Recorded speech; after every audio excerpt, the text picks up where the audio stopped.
Albaugh here with manager of the Walla Walla Suites, Colby Waterlow, on another edition of Countdown with Colby. We got it there. The first time I got you, second time you got me, but Yep. the Suites got the Nighthawks both times. That's right. Not particularly close games either. Dominance on all fronts. What do you think is the recipe, I guess, that gave you guys those two victories? Consistent hitting. Yeah. Team at bats, running the bases aggressive, throwing a lot of strikes and making the plays when we get the chance. A lot of positives. Any negatives take away from it? No, I think I'd still like to, we talked about it a little bit yesterday, seeing some of our training in the defensive end start to show up a little bit on the field. But guys are doing a good job. Not really a whole lot. I thought last night was an even more complete game than we played the night before. And so, it's been fun. It's been in the dugout. There's three giveaways, right, for based off our stats each night at the park. You got the home run, you've got the 10 strikeouts, and you've got the stolen base, and we're 2 for 2 in this series and getting the freebies for all the fans. So we're going for the third one tonight. So they got to show up to the ballpark, huh? That's right. You got to be here. If you want your free Stoops ice cream and discounted pizza at Hop Thief, we got to make sure you're here. Yeah, and it's the last game before a 3-game set against the Pippins here at Borleske Stadium as well. So you got 3 against Bend. A big off day yesterday, or tomorrow rather, because this is a big set against the Bend Elks, right in that middle part of the South Division. Potentially going to be battling with you guys for potentially third, second, fourth, whatever it may be at the end of the year. Got any, what you have to do today to maybe prepare for that as far as bullpen goes, as far as playing certain guys, things like that? Yeah, today you might see a little bit more like one-inning relief appearances for certain guys that we have up, just to try to make sure that the pitch counts aren't too high, and hopefully when we go in on Tuesday to Bend, we have everyone available or have as many guys as possible available out of the pen, so we start fresh for a new series there. On the defensive side, we're going to move a few guys around tonight. I see Landon's at first. Landon Young will play first. Tanner Kern's going to play left. So, we're going to kind of move some guys around as we just prepare to find more ways to try to get our bats in the lineup, right? And the more versatility these guys can have is great for our organization this summer. It's great when they go back to their schools in the fall to be able to play multiple positions. And so tonight we'll see a little bit of run of that. But, again, the expectation it remains the same. We're going to play aggressive. We're going to make the plays. We're going to try to be as consistent as we can, and hopefully that leads us to another win. I'm sure you've had some conversations with both Tanner and Landon, but have they been in those positions ever? They've. I think Tanner's definitely played the outfield before. Okay. I think Landon. Landon playing first base is going to be maybe a new one for him. But a lot of the principles of playing the infield, especially if you can play shortstop, are the same. The only difference is maybe footwork around the bag, but hopefully with a little help from our coaching staff, we can make sure he's positioned in a good spot and be ready to go.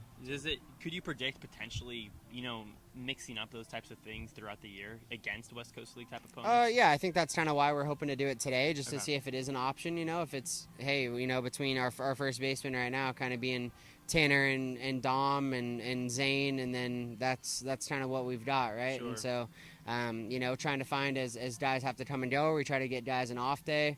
Hopefully we have more guys that can step in, and we're not trying to throw someone in for the first time who's never even seen a ball hit at him from there. So, this non-league game gives us a great chance to do that, and so excited to see what kind of options we have. Sweeney out there on the hill for the first time this season. Expecting anything out of him?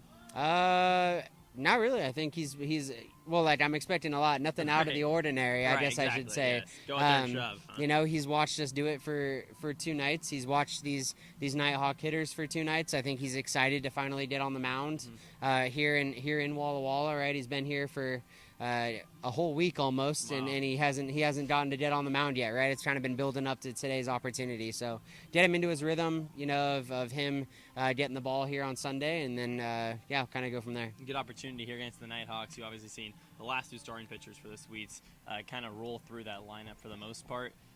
Do you predict him potentially being a starter, moving forward, or out of the pen, or what? Yeah, I think that's kind of part of the setup we had when we signed Payson for the summer and brought him in, was to use him in that capacity, allowing him to maximize some of his training stuff he's trying to do for the summer, while also getting game reps and throwing great innings for the Sweets. And so, kind of expect him to slot into the rotation as we go through this back half, right? A fresh arm who hasn't been here for the month of June, and kind of gets his feet wet today, and then we'll see him next week against the Pippins at home on Sunday in his first real West Coast League appearance. So today get settled in, maybe get a few of the cobwebs or some of the nerves out of the way. And perfect opportunity. Yep, exactly. And then let him build up for next Sunday and, be ready to go. Off day tomorrow. What do you think is the biggest thing going into it for you and your players to kind of get fresh for yet another 6 games? It's going to be another big couple of series against the Pippins and the Elks.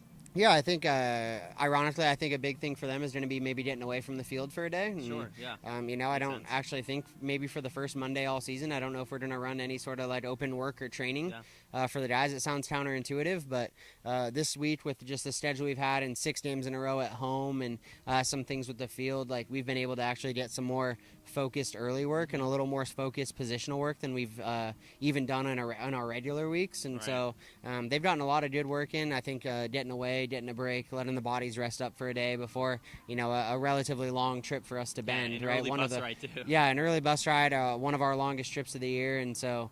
I think it'll be good for them to get their legs underneath and be ready to go on Tuesday. Got any bus activities for the ride over to Bend? Probably more movies. There you go. More movies. Let's go. Anything particular for you? Get some work done. I'm sure I'll be working. Trying to never sleep. Yeah, right. Trying to make sure we got all our I's dotted and our T's crossed. Right. So. Some guys, obviously, the first half of the year coming to an end. Some shuffling around the roster. Do you maybe look towards that in the future in the next couple of weeks on how you're going to attack that and how that starts right now? Yeah, it's definitely starting to build and make sure that, again, like we have all of our ducks in a row. We have the guys in the positions that we need to make sure we don't find ourselves in a pinch. And, with all the guys that are here already, with guys that potentially we're trying to make sure we can boost our lineup and our roster with, it's, hey, we're going to keep playing high quality baseball, and you come to join the Sweets in the second half, like you're gonna be playing for something, right? There's gonna be hopefully playoffs on the line and some pretty pivotal games to be in. So not just the experience for getting at bats and getting innings on the mound, but also doing so in high leverage situations in games that maybe hold more meaning than a normal regular season summer ball game. And so I think that's a selling point in itself. Especially with there being a unique West Coast League first half, second half winner. Obviously, the Pickles went on an insane run, kind of put every other team in the South out of that race in the first half. In the second half, there's signs showing that everybody's going to be in it.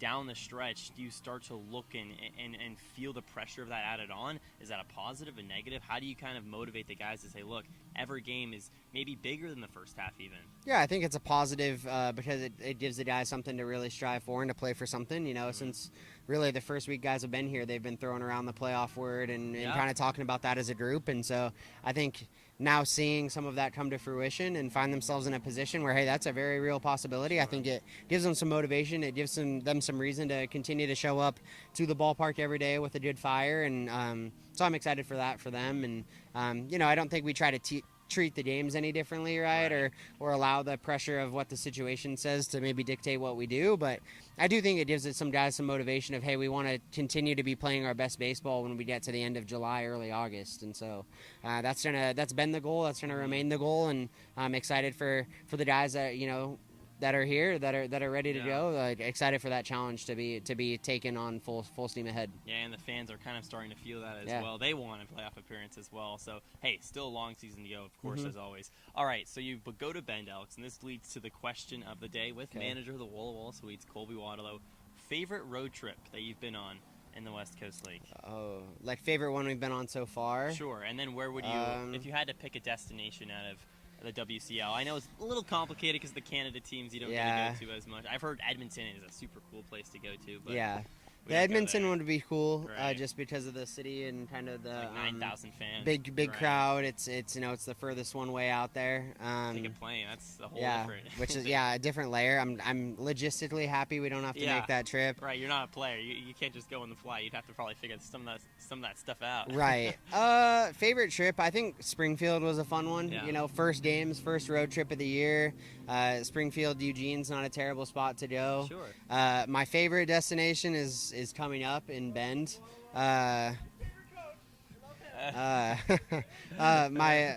favorite destination and the place I'm looking forward to the most is the Bend trip. So I'm excited for that this week. It kind of feels Bend is one of my favorite cities in the Northwest as it is. So it's fun to get to go play the Bend Elks in a pretty historic franchise there, and then yeah, I'm gonna pack the fly rod in the suitcase Really? and try to get on the river a couple days in the Nice. mornings when we're hanging out at the hotel, and Cool. so a little bit has a little more feel of like a kind of destination touristy trip for me, as well as it There being we a go. business trip and us going to Yeah. get some wins. So All right, a big one tonight against the Nighthawks, and then an even bigger series against the Bend Elks. He's going to try to catch a fish. The Sweets are going to try to catch 2 or 3 wins. Who knows? We'll see. Once again, manager of the Walla Walla Sweets, Colby Waterlow, on Countdown with Colby. Thanks so much. yeah, thanks, Drew. Go Sweets.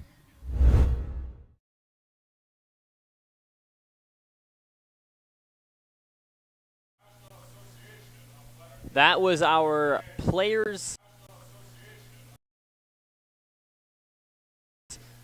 Or rather, that was our Countdown with Colby. We now have our players roundup here on the Walla Walla Sweets digital network. But first, I say a cheerful hello to all of you at home watching from afar.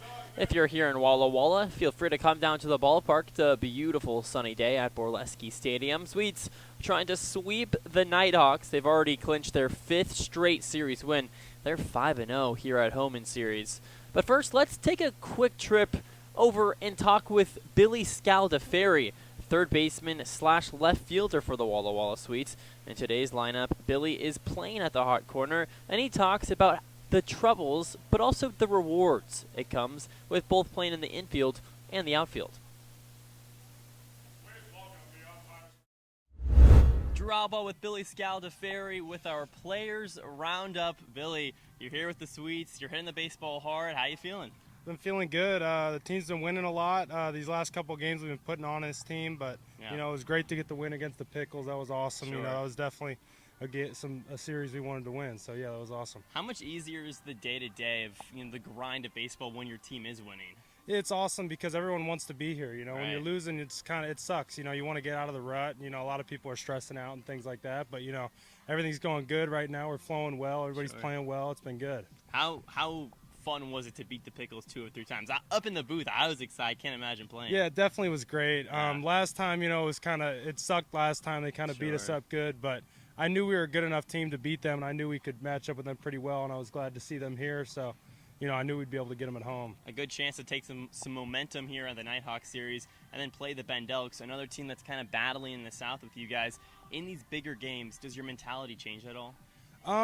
You know, it's hard for it not to, Okay. but you know, you try and keep it the same every time. You try and keep every game, you know, treat every game the same way. Right. But of course, this is going to be a big week for us, Yeah. and hopefully we go out there and get some wins. Yeah, you've been Yeah. bouncing between left field, third base, kind of can do it all. Do you prefer the infield or the outfield more? You know, my whole Obviously, life I've been You want to help the team any way you can, but if you Yeah. had a choice. You know, my whole life I've kind of played wherever. You know, I was always mostly an infielder until I got to high school. My last year as a high school, I played left and right Oh, field. nice. And so, you know, I kind of started loving playing the outfield. And when I got to GCU, they were like, hey, we want you to play third base.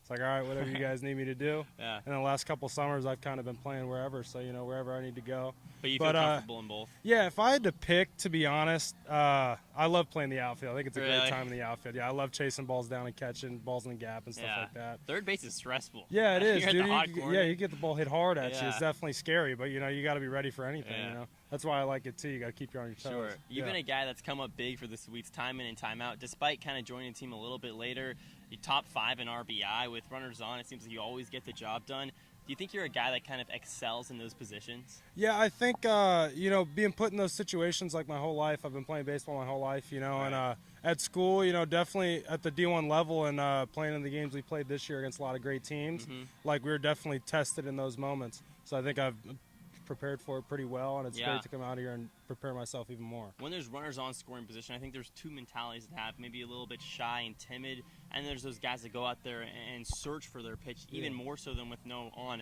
What's your mentality when you're up there at the plate and down by 1, 9th inning, guy on second base, something like that? Yeah, definitely those moments, you know, you got to realize like everyone's kind of looking for someone to step up, and that's Right. your moment to step up. Sure. And so I have to, you know, take that into account and, you know, do everything I can to get my job done and help my team out. How do you balance that, but also, all right, there's a ball 2 feet out of the plate. Like, I'm not going to chase. I'm not going to try to do too much. You know, I'll take my walks if I can. Yeah, you know, it's hard because, you know, you want to be the guy. Of course, everyone wants to be the guy Right. to walk it off or get the big hit and things like that. But, you know, I've been talking to Troy about it too, and like talking about, you know, just taking your at-bats, you know, take what they give you. Sure. Like, you don't want to go out of the zone and chase because you want to get a big hit or whatever, you know, like, do the at-bat that's needed for that moment. Like if you're given a walk, take the walk. Yeah, it's a delicate balance for sure. Yeah, for sure. You mentioned Troy. How fun is it to have a guy from your school up here? A couple people said you guys were like the bromance of the team. You didn't end up winning it. Leo and Dom's tough to beat, but how is it having that guy up here? Dude, he's awesome. It keeps the game light. Like even playing short and third with him, like me and him in between innings, laughing and having fun. Like it's a great time. Like baseball's a fun game, and sometimes you could get a lot of stress on you. It becomes not fun, and that's when you. It doesn't want to get that way. And, having my buddy here and from school, we get to make a long-lasting relationship even here to bring back to school and hopefully win a ton of games there together. Is it nice to have a familiar face, from school? Yeah, 100%. Last summer, I went to the Northwoods and played in Wisconsin, and I didn't get sent with anybody. So it was kind of nerve-wracking going in. Like, I know I'd make friends, but it was kind of weird, like, like meeting all brand-new guys, new coaches, everything. But that was a fun time. It's even more fun this year coming with somebody and living with Troy and, one of my good friends. And it's been a great time, All right, this leads us to our question of the day with Billy Scaldafair on this edition of Players Roundup. All right, I asked Coach this, but is there a destination that your guys are going to go to? We're going to Bend soon that you're looking forward to the most? It is. Been to Portland once. That was kind of crazy. I don't know. Yeah, it was wild. It was a wild place, I think it's Bend, to be honest. And that's what he said. Corvallis is awesome, too. We played there this season, so that was cool, playing at Oregon State. But I think Bend, one of my buddies from school played there last summer and said it was an awesome place and he loved playing there. And, it's where the Bat Bros do their videos and stuff like that. So, I've seen a lot of videos of them playing there and hitting balls there. Looks like a fun time. So the sun is like setting over the batter's eye. Apparently. Yeah, he was saying it's kind of hard to see. He said to get guy that has affected by the batter's eye and stuff like that. Sometimes it's tough. Like when you don't have a great batter's eye back there, it can be tough to see the ball sometimes, depending on where the pitcher's releasing it and things like that. But it's tough. It's always nice to have a big batter's eye back there to help everybody out. Right, and baseball, I mean, both teams have to deal with it, obviously. Yeah, exactly. It's got to work through it. All right, once again, Billy Scaldafair on this edition of Players Roundup. Thanks so much, Billy. Yep, for sure. It's time to play ball with Underwriter Honda of Walla Walla, where you're more than a guest. You are part of the family. And here's an exclusive offer for all you Sweets fans. Show us your Walla Walla Sweets ticket at your next service visit and receive 10% off any regular price service performed. Formerly Walla Walla Valley Honda, same great automotive family and proud sponsor of the Walla Walla Sweets. Underwriter Honda of Walla Walla, where you walk in as a guest and drive off as family. I love coming in here. Everybody is always super welcoming. They always greet me by name. You can tell that everyone here actually likes working here. My favorite thing about Walla Walla orthodontics is how nice the staff are. They're funny, fun, and they're helpful.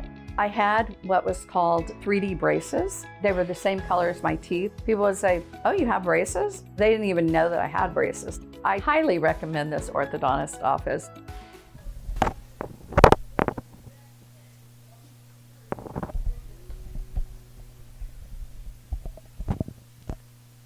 Welcome into Borleske Stadium. I'm Drew Albaugh, your play-by-play broadcaster for all 9 innings on a beautiful Bluebird day here in Walla Walla, Washington. The series finale between the Sweets and the Nighthawks. Walla Walla took down the Northwest Star in both Game 1 and Game number 2 by 9 runs in Game 1, 11 yesterday. Hasn't been a particularly close series, but heck, you never know what Game 3 might bring. Out on the hill for the Sweets, a first-time starter for Walla Walla in his first appearance. Payson Sweeney out of the University of Washington, the right-handed arm. He digs his cleats in and getting signs today from Zane Bidwell behind the plate. Bidwell didn't make a start at the catcher position about a week ago, but then started to make more and more appearances behind the plate. This is now his third in the last 7 days. On the other side, running out there for the Nighthawks, the first 3 batters are Rylan Taguchi, J.R. Starr, and Luke Kovac, followed by Nolan Donovan, Aaron Henry in the 5-hole, Jonathan Wright hitting 6th, Trey Williams 7, Jace Addison in the 8-hole, and Maury Solom rounding up the lineup. Rylan Taguchi steps in first. Yesterday he went 2 for 4, hitting .214 on the season, the lefty bat. Swivels his all-black barrel behind his left shoulder a few separate times as Sweeney nods his head and comes set in the windup. And the pitch on the way, up and outside for ball 1. First pitch, 6:05 p.m. In the outfield for the Sweets, starting in right, Johnny Backus. He's been holding down that spot for the Sweets the last few games as the 1-0 pitch is on the way. It just hits the top deck for strike 1. An 89-mile-per-hour fastball off the palm of Sweeney. 1 ball and 1 strike. Over in center field, Gunnar Guile and Tanner Kern in left field as the next pitch hits the lower inner third. 1 ball and 2 strikes. It's Tanner Kern's first time playing in the outfield this season for the Sweets. He did play a little bit of outfield back in high school, so manager Colby Walla wants to give it a try. The 1-2. Fly left side, foul. In the infield, Billy Scaldaferri back at the hot corner at third. Nate Stuyvesant trying out shortstop today. Jacob Talbot at second base.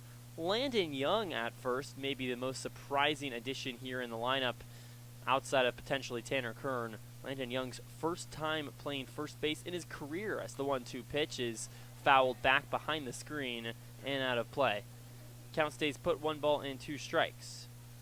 And then, of course, like I mentioned before, Zane Bidwell behind the plate. The Sweets wearing their all-white jerseys with their W2 red caps. On the other side, the Nighthawks in their dark scarlet red tops as the 1-2 pitch. Fastball misses away. Count evens up, 2 balls and 2 strikes. With the gray pants, the black socks. Taguchi waves his bat on 2-2. Sweeney, the pitch, up high. Count runs full, 3 balls and 2 strikes. In yesterday's ball game, the Nighthawks had the bases loaded with just 1 out in the very first inning. Could not scrape across a run, and from there the Sweets took over a 4-run bottom of the first and didn't look back. The 3-2 pitch chopped into the foot of Taguchi, and he's going to look back at the dugout. Putting together quite the AB here as Payson Sweeney's not finding that put-away pitch as of yet. Full count, 3 balls and 2 strikes, no outs, nobody on. Still no score, top first. Sweeney in the motion, and the 3-2, fastball high, he lost him, and it's a leadoff walk for the Nighthawks.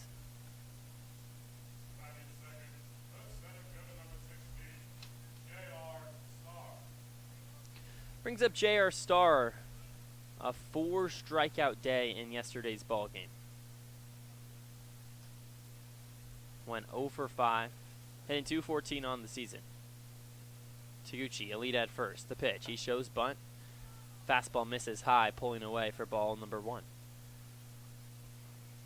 1-0 to Starr, the sure-handed center fielder. The righty bat. Digs his all-red cleats into the dirt a few times. Sweeney comes set, and the pitch, a swing and a miss. 89 center cut right by him for strike 1.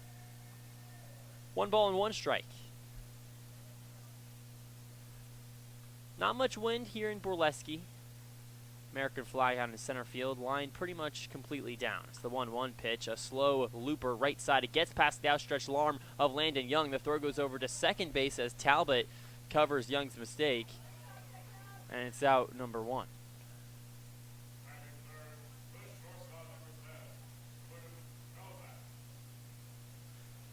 Landon Young maybe came a little bit too far off his bag there. That was Jacob Talbot's play all day long. He does end up getting to it. So Starr reaches on a fielder's choice, now at first base. Brings up Luke Kovac, the shortstop, the righty bat. Facing the righty's deal, the pitch. It's the upper inner corner for strike 1. And those are the type of learning things Landon Young's going to have to do over at first base. Clearly not used to it, but manager Colby Walla wants to try him out there. The 0-1. Another one that scrapes the inner corner. An 88-mile-per-hour fastball, and all of a sudden, Payson Sweeney ahead 0-2. Just as I said, there's no wind. Now starting to blow out towards right field. The 0-2 pitch, runner goes, pop fly, right side, slowly meanders foul over the netting and out of play. And we'll do it again. So Starr took off to second. We'll see if he does it again on 0-2.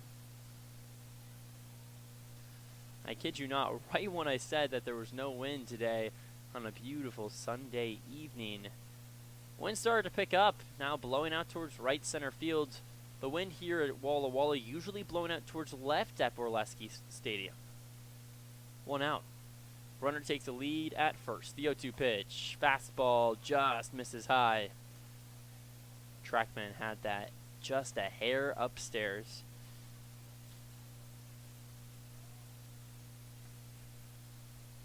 One ball and 2 strikes. The deal. Chopped over towards third, coming up with the ball, Scaldaferri. He goes to second for 1, on to first. It goes way over the head of Landon Young, covering Zane Bidwell behind the throw, so he cleans up the mess somewhat. Probably would have beat him for a double play. Instead, not a great throw by Jacob Talbot.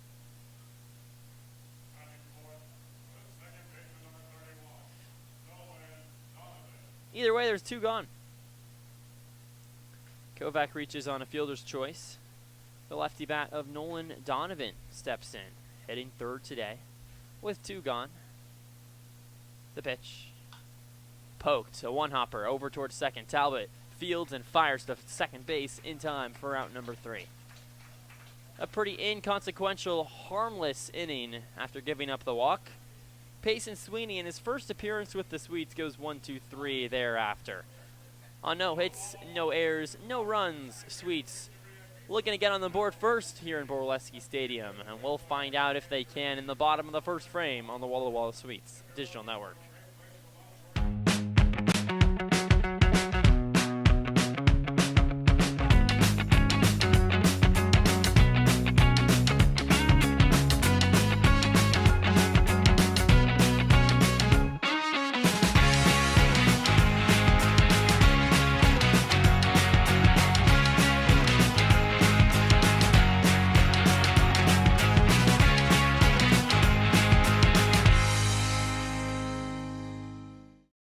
It's time to play ball with Underwriter Honda of Walla Walla, where you're more than a guest, you are part of the family. And here's an exclusive offer for all you Sweets fans. Show us your Walla Walla Sweets ticket at your next service visit and receive 10% off any regular price service performed. Formerly Walla Walla Valley Honda, same great automotive family and proud sponsor of the Walla Walla Sweets. Underwriter Honda of Walla Walla, where you walk in as a guest and drive off as family.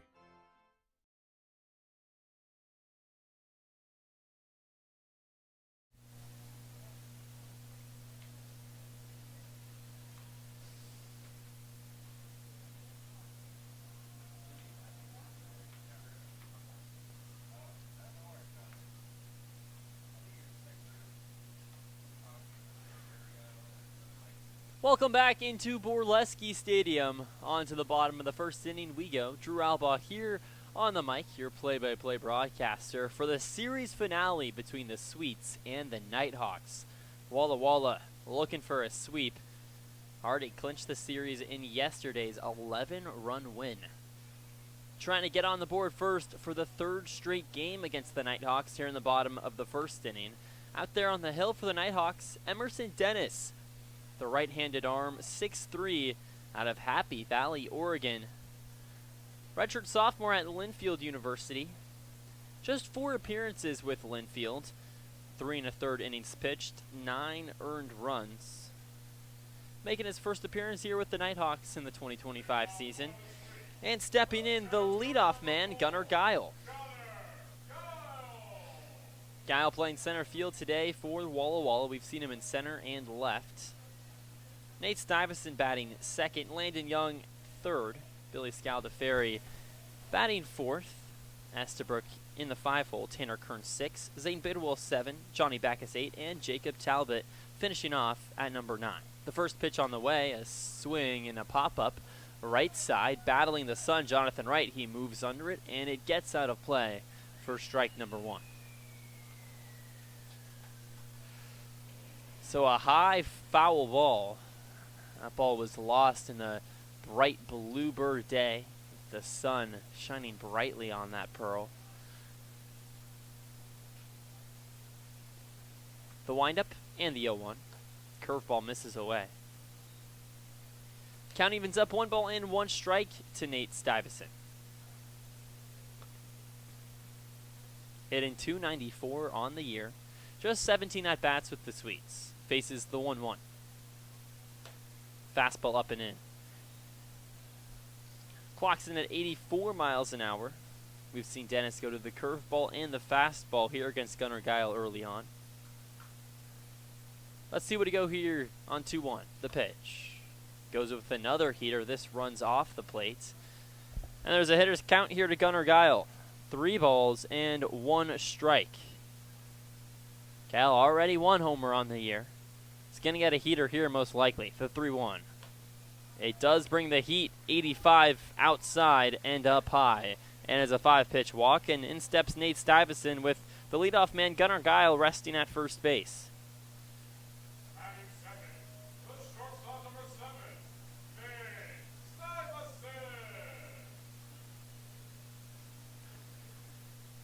Stuyvesant out of Stanford University, the right-handed bat, playing shortstop today for the Sweets. The first pitch on the way, runner takes off. There's no throw over to second base. Jace Otteson lost the ball in his palm for a moment there. And Gunnar Guile grabs a stolen bag. His first stolen base of the season. Stuyvesant now at second. The pitch on the way, curveball right down Main Street.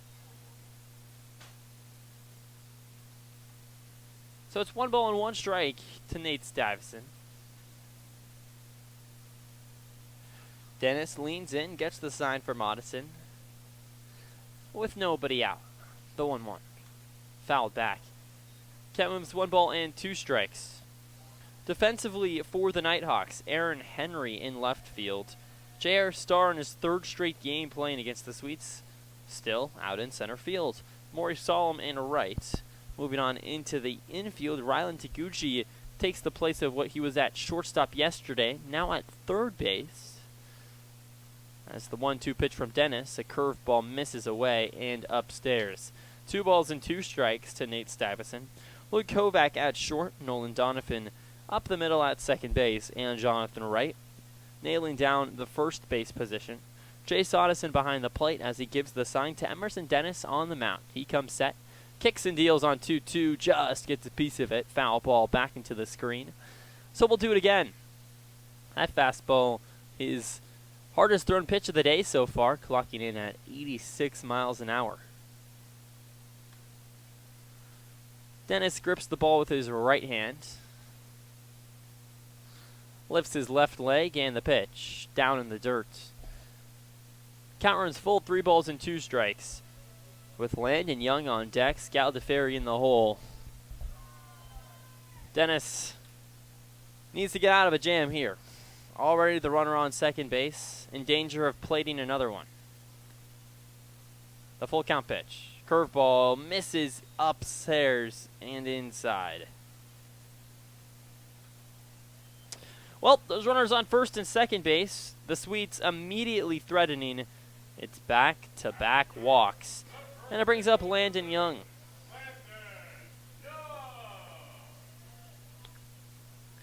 Young hitting .309 on the year. That's good for 3rd best amongst the Sweets players with 20 or more at-bats. The pitch yanked off the plate. 1 ball and no strikes, no outs. Pretty good showing here at Borleske Stadium.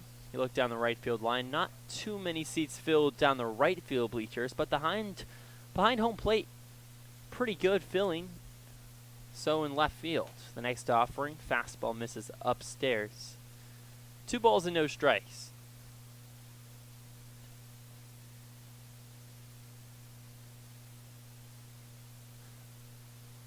Quick meeting between Emerson Dennis and Jace Otteson, the catcher.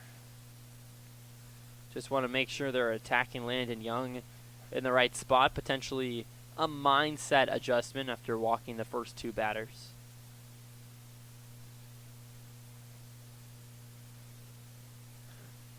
Meeting is adjourned as Addison a slow jog back behind the plate. Landon Young takes a couple of practice swings with his gray bat. Ahead 2-0. The pitch. Fastball down and away. Landon Young gets rid of the bright purple batting gloves. That was a staple for when he comes up to the plate. Now sporting some sort of aquamarine colored gloves. Still pretty cool looking. Still prefer the purple though. Might have to talk to Landon after the game. The 3-0. Scorched out towards right center field. J.R. Starr running, and it falls down in the grass. Moving over to third base and stopping right there, Gunnar Giles. Stuyvesant moves over to second. And it's the first hit of the day for either team, and it comes off the bat of Landon Young. And the bases are juiced for Billy Scaldaferri.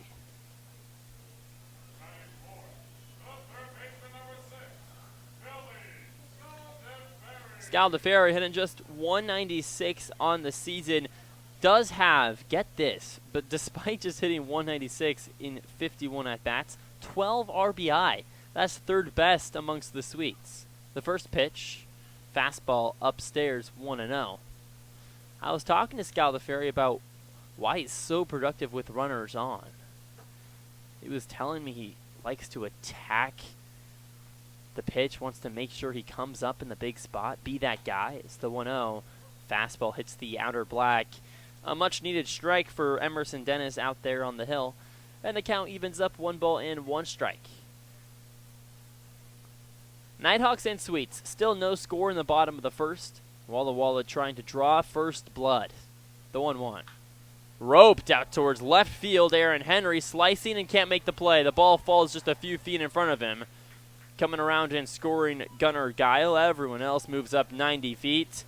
And Billy Scaldaferri adds another RBI to his stat line.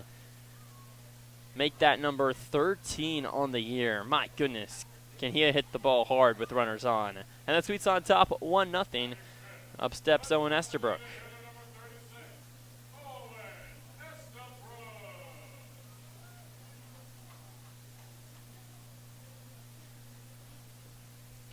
So the bases are loaded.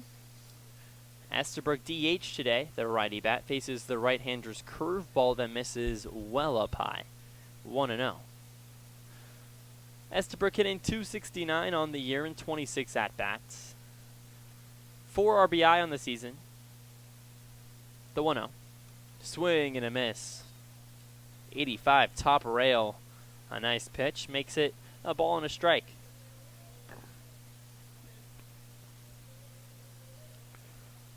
Dennis, set, and the pitch. Laced, right side, it rides the chalk in foul territory. Just a whisker in the wrong direction. And Estabrook's behind 1-2.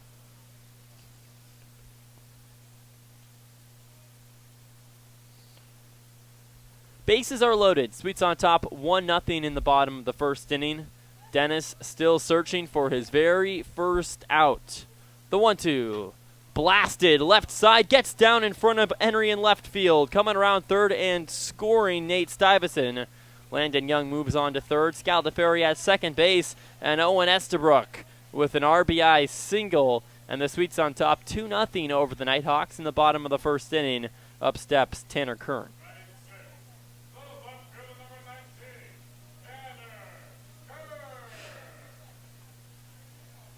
Tanner Kern hitting .313 on the season, 11 RBI, not the guy that Emerson Dennis wants to face with the bases loaded. The first pitch to Kern, rides up high, ball 1. Especially if you fall behind to TK. Already has 2 homers on the year. The pitch, upstairs once again, 2 balls and no strikes. Wind blowing out towards right field. That helps the lefty bat of Tanner Kern. Trying to poke it over the fence. .330 down the right field line. The 2-0. Up and away. 3 balls and no strikes. Kern has not homered since June 6th against Ridgefield. Both home runs he's hit has came in that first week of the season. 3-0, you got to think he has the green light. The pitch. Fastball hits the top of the zone. 3 balls and 1 strike.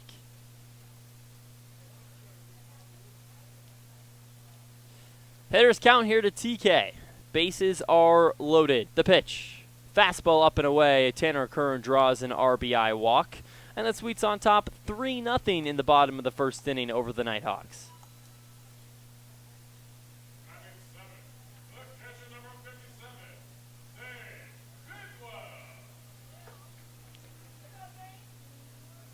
Ring around the rosy. The Sweets just keep moving guys around the carousel. Still nobody out. In steps the 7-hole hitter, Zane Bidwell. Bases loaded. First pitch up high, 1-0. Emerson Dennis certainly has got the stuff. That hasn't been the issue. You see him clocking in at 86. Has a nice curveball to his name, but he's already given up 3 walks. The next offering, a curveball, dances and clips the upper inside corner. Count evens up 1 ball and 1 strike to Zane Bidwell. On deck, Johnny Backus, and rounding out the lineup in the hole, Jacob Talbot. Trying to bury the Nighthawks right away.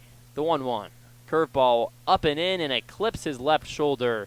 Bidwell reaches first base on a hit by pitch, and it's an RBI hit by pitch, and the Sweets on top 4-0 over the Nighthawks here in the first frame. And in steps Johnny Backus.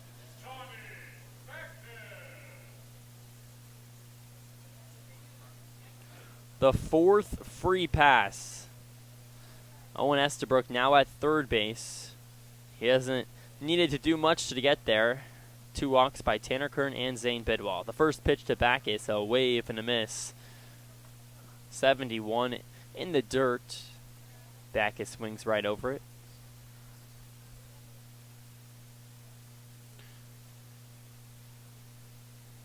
The 0-1 on the way. A broken bat left side, and it goes out of play. And Johnny Backus smiles yet again because he broke his bat yesterday as well. So he's lost 2 bats in 2 games, and it's been an expensive homestand for Johnny Backus. 0-2. Johnny Backus hitting .286 on the year in non-West Coast League play. Went 0 for 3 yesterday. The 0-2. Up high and outside. Now in West Coast League play, it hasn't treated Backus as favorably, that's for sure. Hitting just .130 on the season against WCL opponents. Is this the springboard that's going to help him out the rest of the way? The 1-2.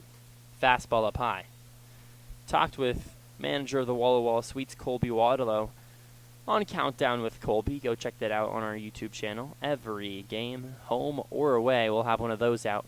So he's trying to use this series against the Nighthawks as the 2-2 pitch. A curveball right down the middle. Backus gets fooled on a 71-mile-per-hour off-speed pitch. And it's the first out, courtesy of Emerson Dennis. Up steps Jacob Talbot, still with the bases loaded. Trying to treat this series as a propeller to what could be, the stepping stone for a player, getting their swing right, playing first base like you see Landon Young, just trying different things out. That's the first pitch to Talbot. A beautiful curve that drops in and hits the upper deck for strike 1. We've seen that now back-to-back pitches from Emerson Dennis. Does he go 3 straight? Talbot behind 0-1. Sweets on top 4-0. Bottom first. The pitch. Goes back to the curveball. This misses inside at the belt. 1 ball and 1 strike. Dennis palms the ball in his right hand as he leans in and gets the sign from Jay Soddison. Now he comes set at the letters. And the 1-1. Goes back to the curve just high. So it's 4 straight curveballs. 2 balls and 1 strike. That just missed the top of the zone on 1-1. 11 inches of vertical break from Dennis's curveball. Trying to drip it into the strike zone. We'll see if he goes back to it. The 2-1. He goes fastball upstairs. 3 balls and 1 strike. Hitters count here to Jacob Talbot, the 9th batter to the plate for the Sweets here in the bottom of the first inning. Walla Walla already on top, 4-0. The 3-1. Right down Main Street. 69-mile-per-hour curve. It's been about the only thing working for Dennis is that curveball. Wouldn't be surprised if he goes back to it here. It would be his 6th curveball in 7 pitches. The payoff pitch goes back to it. It's poked right back up the middle. Jacob Talbot puts his hands on it. The ball goes into center field, scoring from third Owen Estabrook. And the Sweets tack on another one on top, 5-0 over the Nighthawks here in the bottom of the first inning.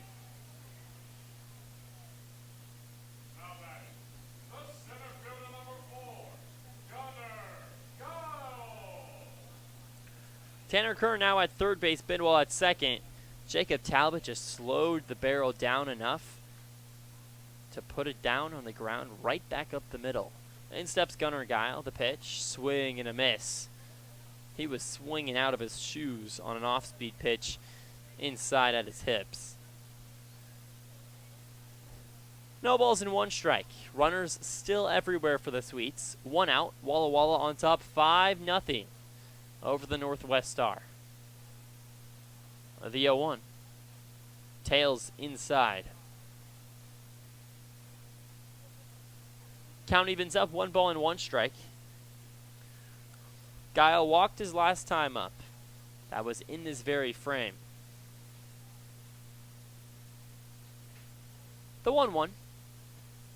Upstairs. So make it 2 balls and 1 strike with 1 out. Guile got an off day yesterday, played in the series opener against the Nighthawks. The 2-1. Scrapes the outer edge. Count evens up, 2 balls and 2 strikes. Dennis 1 pitch away from his 2nd strikeout and 2nd out here in the bottom of the first inning. Runners are everywhere. The pitch. Popped back behind the plates, over the netting and out of play.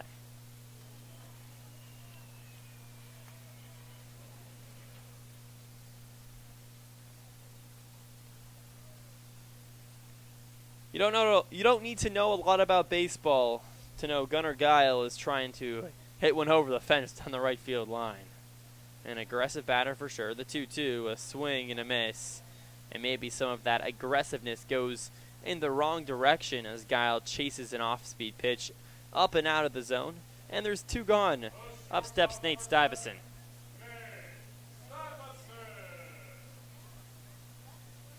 When your team's already up by a sizable margin, up 5-0 here in the bottom of the first inning, it's natural for players to want to, get on the board with a hit, not necessarily just take a walk or something along those lines. Nate Stuyvesant also walked his last time up. Dennis comes set from the stretch and the pitch. Fastball up high. 1-0. Fans continue to stream on in down the right field line. The wind blowing out towards right field. To the righty bat, Nate Stuyvesant. The next offering, curveball, hits the very middle quadrant. Count evens up, 1 ball and 1 strike. Sweets have an off day tomorrow, then go on the road. Play the Bend Elks for a 3-game set. The 1-1 slider misses away. 2 balls and 1 strike.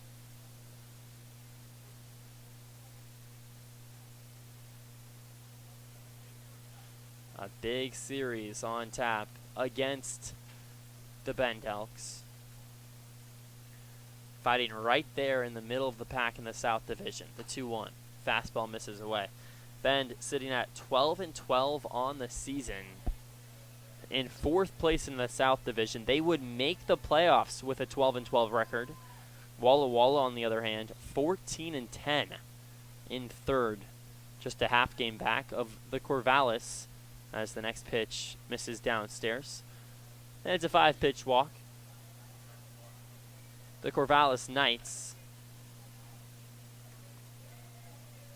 So back-to-back walks for Nate Stuyvesant. Another run scores as Tanner Kern steps on home plate. Bidwell over to third base. Talbot at second. Walla Walla on top, 6-0 over the Nighthawks. So 4 teams make the playoffs from each division in the South and the North. All Walla Walla would need is to finish top 4.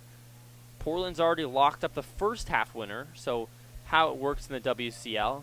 The first half winner gets clinched. Then the second half winner gets a clinch. And then there's 2 wild cards. That's the full season record for third and fourth. Right now, the 4 teams from the South would be Portland, who's sitting at 20-4. It's been absolutely dominant. Corvallis had 15-10. Walla Walla right behind the Knights at 14-10. And Bend sitting at 500, 12-12. But there's a couple other good teams in the South right behind Bend and Walla Walla.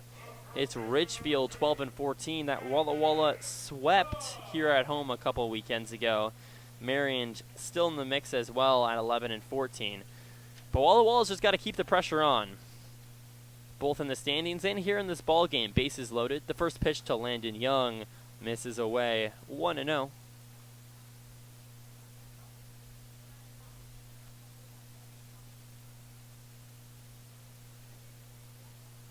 Young singled his last time up over to left field. The 1-0. Up at his head. Young backs up. 2 balls and no strikes. You know, that's the last thing you want against a non-WCL opponent. Up 6-0 already in the first to wear one on the dome. The 2-0. Curveball drips and hits the inner corner. 2 balls and 1 strike. Once again, that's really been the only thing working for Emerson Dennis here on the early parts. That curveball has looked like a good pitch. The fastball just hasn't been there. 2 outs. The 2-1 goes back to the curve and hits another strike on the outside third. So the count evens up, 2 balls and 2 strikes. With 2 outs here to Landon Young. Bases are loaded. Sweets on top, 6-0 in the bottom of the first inning. Trying to add on. The pitch on the way. Goes back to the curveball, misses just a hair upstairs. Maybe a little bit inside as well. So the count runs full to Landon Young. Billy Scaldaferri on deck. It was Young, Scaldaferri, and Estabrook with back-to-back-to-back singles here in this very frame. The 3-2 pitch. Runner takes off. Line drive right side. Going up for it. Can't get it. Nolan Donovan, the second baseman. Solom comes up with the baseball in shallow right field. And the Swedes tack on yet another run. Landon Young now 2 for 2 with 2 singles. And the Swedes on top 7-0 over the Nighthawks here in the bottom of the first.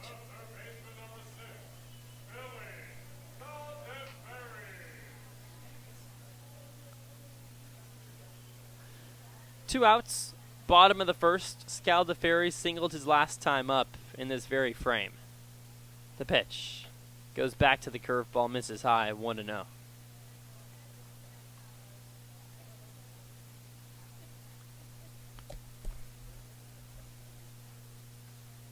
Scaldaferri, the right-handed bat. The pitch, fastball, hits the top rail. 1 ball and 1 strike. Scaldaferri with the bright red batting gloves plastered on the dark red oak bat. One of my favorite combinations on the team. The 1-1. Golfed out towards left field. Henry comes under it. Can't make the play as it bounces off of his leather. Rounding third base and stopping right there is Nate Stuyvesant. Coming home, Jacob Talbot. And the Sweets with yet another run. It just continues in the bottom of the first inning. Sweets on top, 8-0 over the Nighthawks.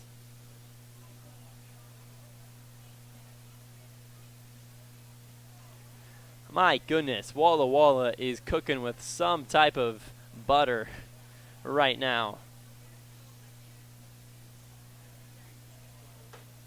So the bases are still juiced. Owen Estabrook steps in for the second time. The 14th batter to the plate. Estabrook had all of his gear off. Now has to put back his left shin guard as he steps in for the second time. Emerson Dennis A nightmare start. Gives up 8 runs. No errors. The pitch. Curveball misses outside, 1-0. Out in left field, Aaron Henry's had a couple chances at a few balls skipped right in front of his feet. Could have been the difference. 2 gone, the 1-0. Popped up high in the sky, right behind home plate, and it gets out of play as it hits the concourse and bounces into the forest behind the broadcast booth here. 1 ball and 1 strike. The trees that line behind the bleachers and everywhere behind the concourse give some shade for the players out there on the field towards the later parts of the inning, as the 1-1 is roped out towards left field. This stays fair and just goes foul. That was high above the sky, riding the line for quite a while. Just tailed to the left.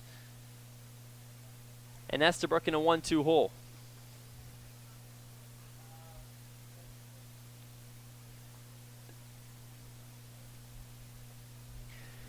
Estabrook, 1 home run on the season. The Sweets still without a grand slam on the 2025 season.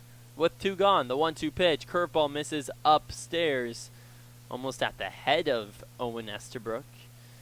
And the count evens up, 2 balls and 2 strikes. On a Sunday, fun day here at the ballpark. Kids will round the bases at the conclusion of today's ball game. 2 outs, the 2-2, fastball whistles high. Count runs full, 3 balls and 2 strikes. Stuyvesant at third base, Landon Young at second, Scal DeFerry at first. A walk scores another one. Sweets already on top, 8-0 over the Nighthawks here in the bottom of the first. The payoff pitch, curveball misses up high, ball 4. And it just continues as Dennis gives up his 9th run. And in steps Tanner Kern.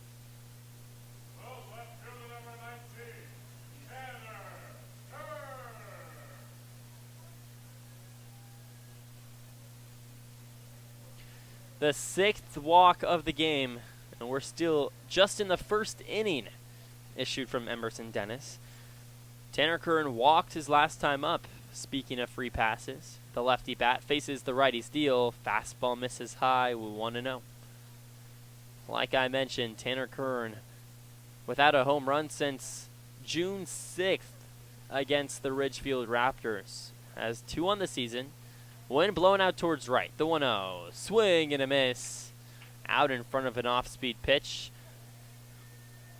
Count evens up, 1 ball and 1 strike. Emerson Dennis, illuminated by bright sunlight. You can practically see the sweat dripping off of his forehead. The 1-1. Goes back to the curveball and gets another strike on the outside upper corner. 1 ball and 2 strikes here to Tanner Kern. Both of the first 2 outs in the bottom of the first inning have been via the strikeout. Looking for number 3. Bases loaded. The 1-2 pitch. Roped right side on the ground. Foul. We'll do it again on 1 ball and 2 strikes.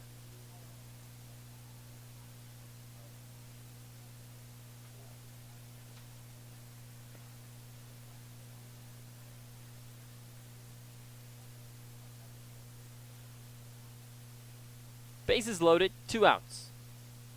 The pitch.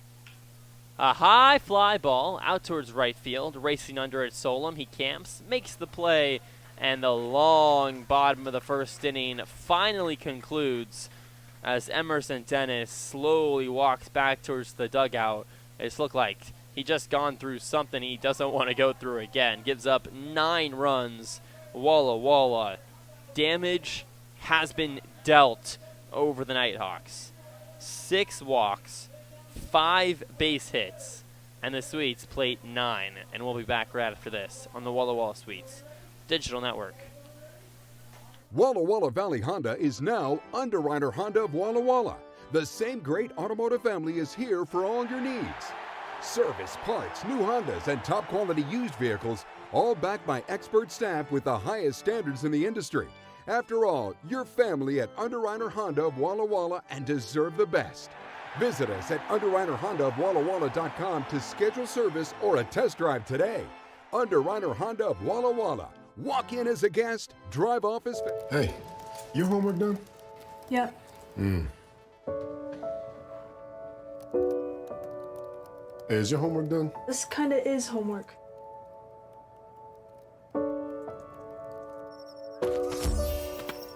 So, what do you think?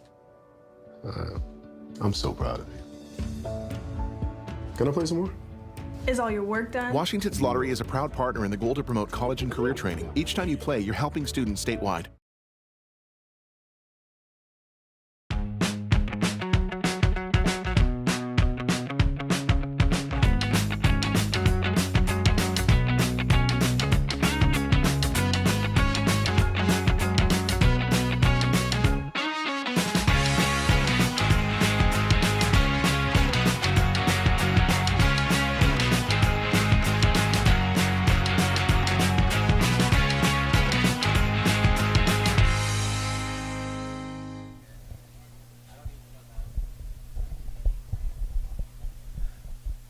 We move right along here in the top of the second inning. Sweets on top, 9-0 over the Nighthawks as the first pitch to Henry hits the outer third. 0-1 as Payson Sweeney hits 87 miles an hour on the outside third.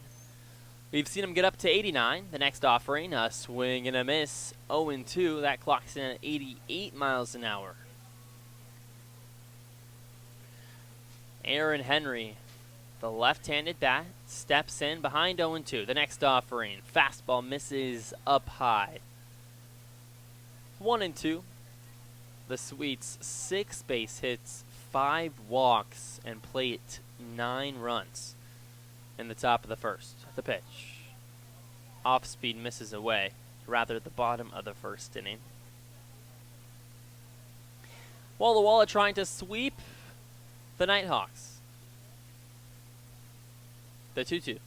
Swing and a miss, 89 right by him. And there's one gone here in the top of the second.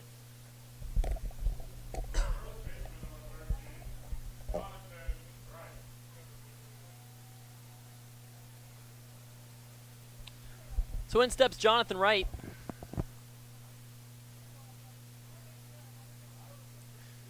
Playing first base today. The pitch. Swing and a miss, 0-1. Goes back to the fastball. Kicks and deals. Scrapes the outer black. 89. Right on the lower outside corner. An almost unhittable pitch. And the count moves to 0-2 with one gone. In the motion, the offering, a swing and a miss, strike 3. 3 straight strikeouts dating back to last inning. And there's 2 gone here in the top of the second inning. Walla Walla on top 9-0. The lefty bat, DH Trey Williams, steps in with no batting gloves. Grips his all-black bat. The first pitch, a weak wave and a miss. 90 mile per hour, lower third. Williams acts like he doesn't know what hit him. The 0-1 fouled back in and out of Bidwell's glove. And the count moves to 0-2. Trying to spin a quick top of the second inning after a half-hour bottom of the first frame. The 0-2 pitch. Just misses away. 1 ball and 2 strikes.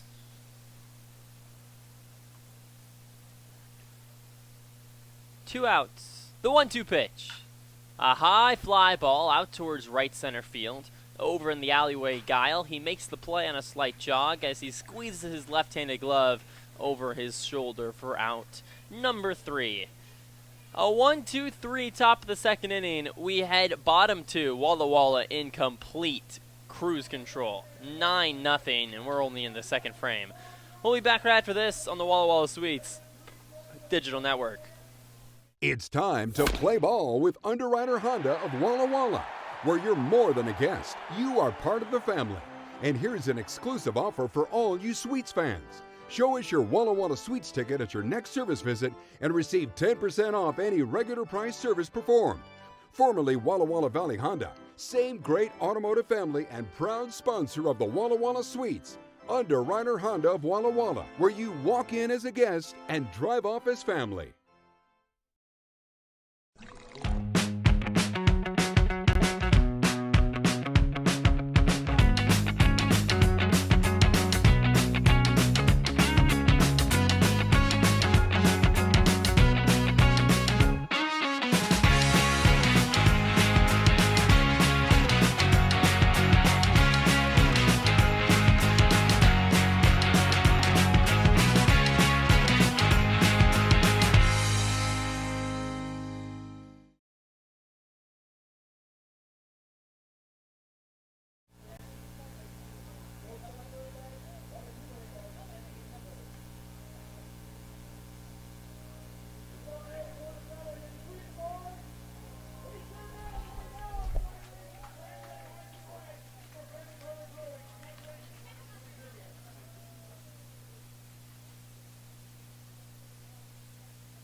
Welcome back into Borleske Stadium.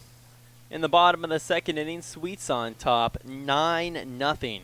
As Zane Bidwell, the 7-hole hitter, steps up for his second time today, up against Emerson Dennis. The righty steal, roped left side foul. Zane Bidwell moves to the head of the bat just a little bit too fast on an 83-mile-per-hour fastball in the outside third. Count moves 0-1. The pitch on the way goes with the curveball and misses up high. 1 ball and 1 strike. Once again, that curveball by Emerson Dennis has a lot of potential. About 14 inches of break both directions. And the next pitch, a fastball well up high and inside. Over Bidwell's batting helmet. He's ahead 2 balls and 1 strike. St. Bidwell recently committed to Lewis Clark State College, the D3 school, one of the premier D3 programs in the country. The 2-1 just off the end of the bat. He goes swinging for strike 2. Spent a couple of years at Albaugh Community College. Originally from Fruitland, Idaho. I've mentioned this before. Fruitland. What an interesting town name. The 2-2. Swing and a miss, strike 3. And here in the bottom of the second inning, it starts a lot more favorably for Emerson Dennis than does the first.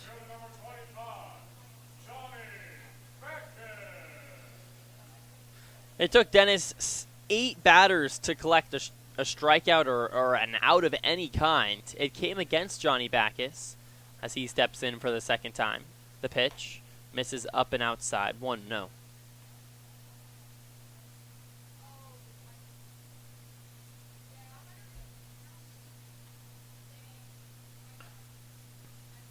The pitch on the way. Curve hits the outer black.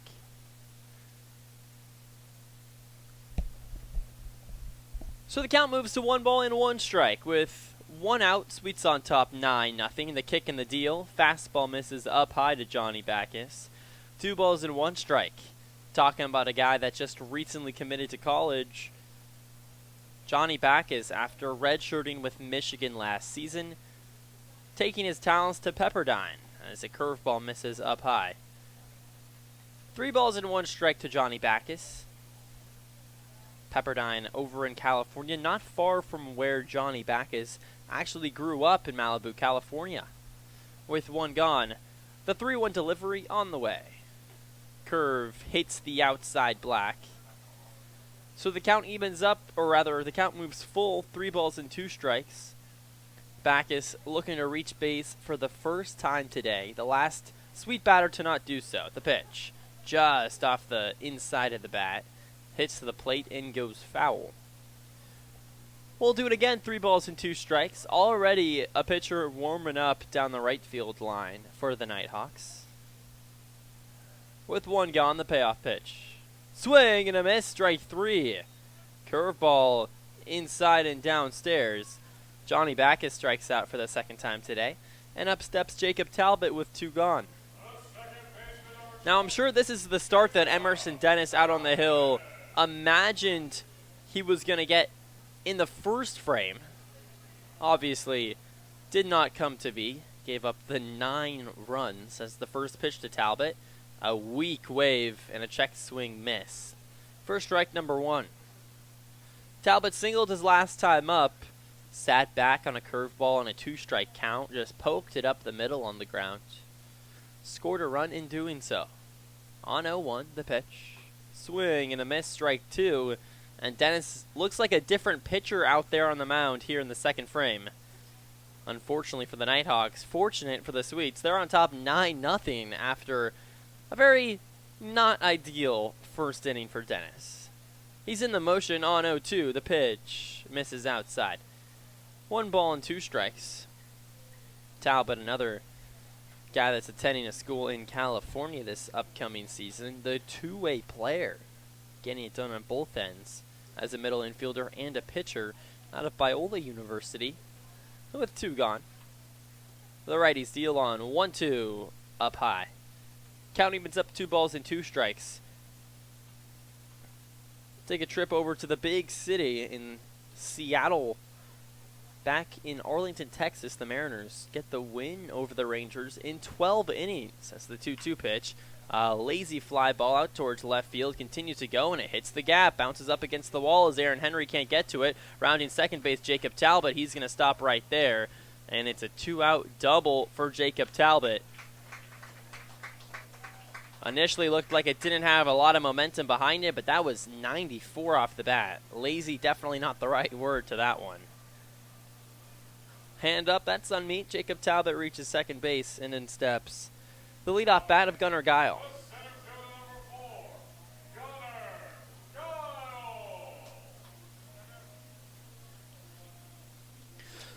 Well, my scoreboard is completely messed up as we've now bat 3 times in 2 innings. Gunnar Guile steps in. The pitch, inside. Guile 0 for 1 on the day, a strikeout in the second frame. He walked back in the first inning. So it's 1-0.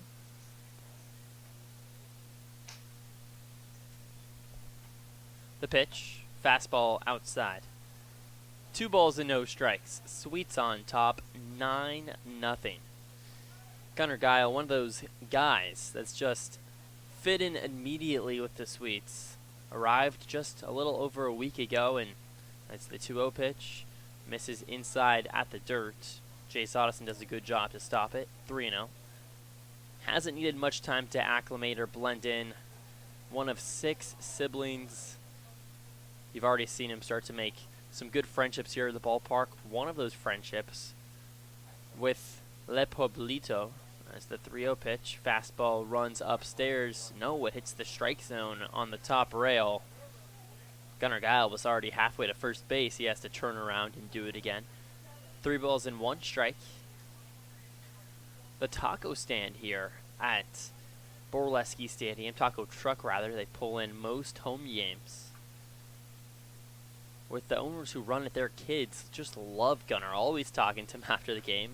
As the 3-1 hits the inside black. 3 balls and 2 strikes. You can always see him eating a burrito, a carne asada taco, something like that.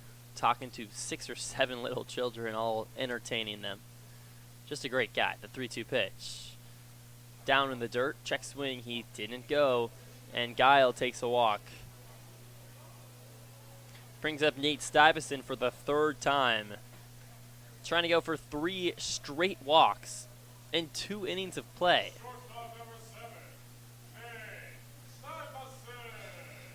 After spinning back-to-back strikeouts to Zane Bidwell and Johnny Backus, Jacob Talbot and Gunnar Guile on base. The next pitch, flied high in the sky, slowly tails out of play.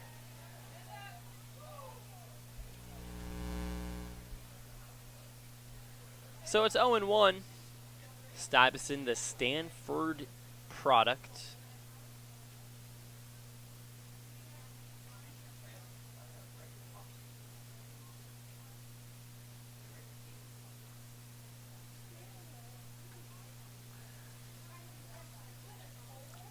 Runners on first and second, the 0-1. Fastball misses up and outside. 1 ball and a 1 strike. Stuyvesant didn't just play baseball back in the day. In high school over at Redondo Beach, California. Also competed in football, and he didn't just play as the fastball hits the outer black. Behind 1 ball and 2 strikes, he was a 3-time All-Bay League selection. Was named All-Area, All-CIF as a junior. Then decided to focus on baseball. The 1-2. Down in the dirt. Count evens up, 2 balls and 2 strikes. We saw some of that football skills out on the mound the other day, where he actually entered the Pickles game as the Sweets lost by 10-plus runs. He was out there in the 9th inning on the hill, slinging some balls in over the plates. The 2-2. Fastball up high. 3 balls and 2 strikes. After working back-to-back strikeouts, Emerson Dennis in danger of walking the bases loaded to Landon Young. Stuyvesant wiggles his bat a few times. The 3-2. Runners take off. Curveball up and in. Ball 4. And that will be that for Emerson Dennis. Out steps Rocco Ferrari, manager for the Nighthawks. He's going to talk it up. It might not immediately be. Nope, that's it. Well, Emerson Dennis, that's all she wrote, he wrote. Sweets put up 9. Still not out of it in the bottom of the second inning. Walla Walla has the bases loaded. We'll be back right after this on the Walla Walla Sweets Digital Network. It's time to play ball with Underwriter Honda of Walla Walla, where you're more than a guest. You are part of the family. And here's an exclusive offer for all you Sweets fans. Show us your Walla Walla Sweets ticket at your next service visit and receive 10% off any regular price service performed. Formerly Walla Walla Valley Honda, same great automotive family and proud sponsor of the Walla Walla Sweets. Underwriter Honda of Walla Walla, where you walk in as a guest and drive off as family. I love coming in here. Everybody is always super welcoming. They always greet me by name. You can tell that everyone here actually likes working here. My favorite thing about Walla Walla orthodontics is how nice the staff are. They're funny, fun, and they're helpful. I had what was called 3D braces. They were the same color as my teeth. People would say, "Oh, you have braces?" They didn't even know that I had braces. I highly recommend this orthodontist office. Hey, your homework done? Yep.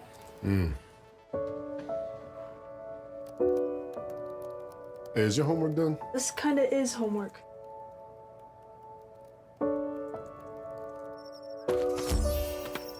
So, what do you think? I'm so proud of you. Can I play some more? Is all your work done? Washington's Lottery is a proud partner in the goal to promote college and career training. Each time you play, you're helping students statewide.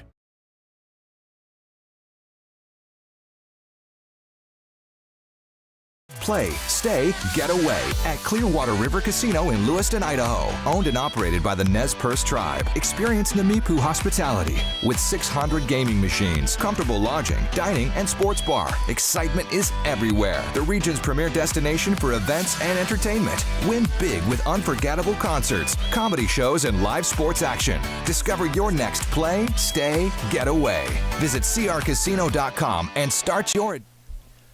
The bases are loaded here for Landon Young in the bottom of the second inning. 2 outs. Sweets on top, 9-0. A new pitcher out there on the hill for the Nighthawks as the first pitch whistles away for ball number 1. 1-0.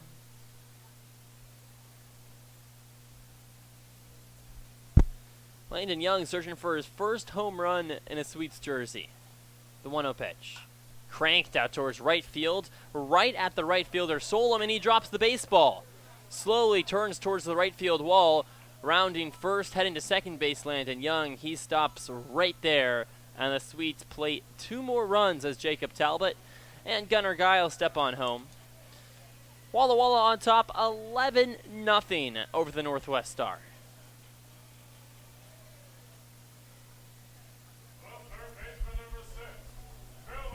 In steps the third baseman, right-handed bat, Billy Scaldeferi for his second time up. 2 for 2 on the day with a couple of singles. The first pitch, grounded, third base side foul.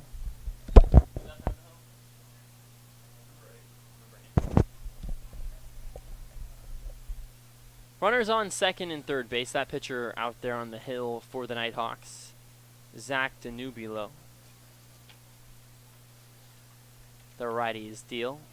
Yanked away, gets past Addison, but he gets to the baseball rather quickly as it hits the backstop in a favorable bounce.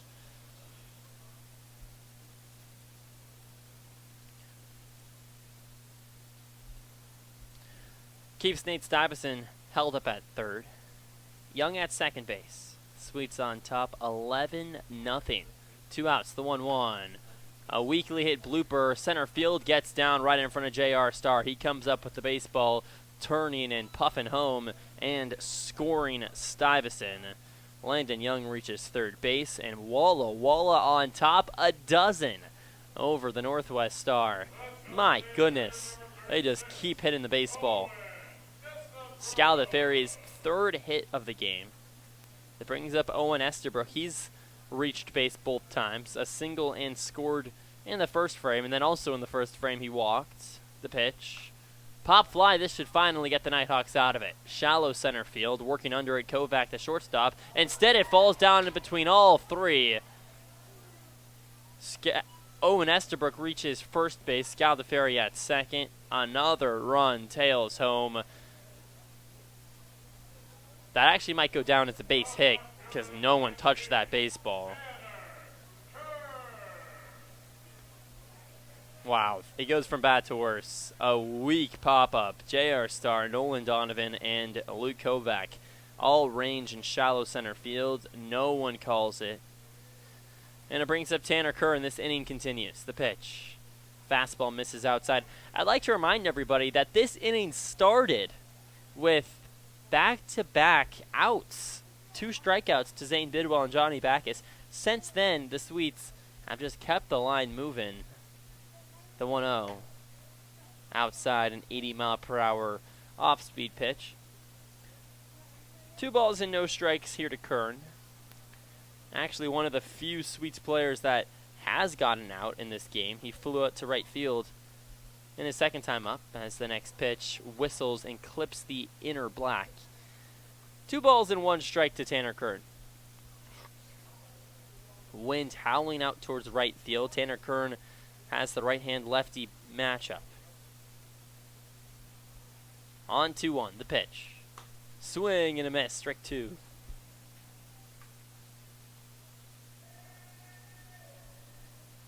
Dennis comes out of the ball game. Danublio now out there on the hill trying to finally get the Nighthawks out of this inning. The pitch. Swing and a miss, and he does just that.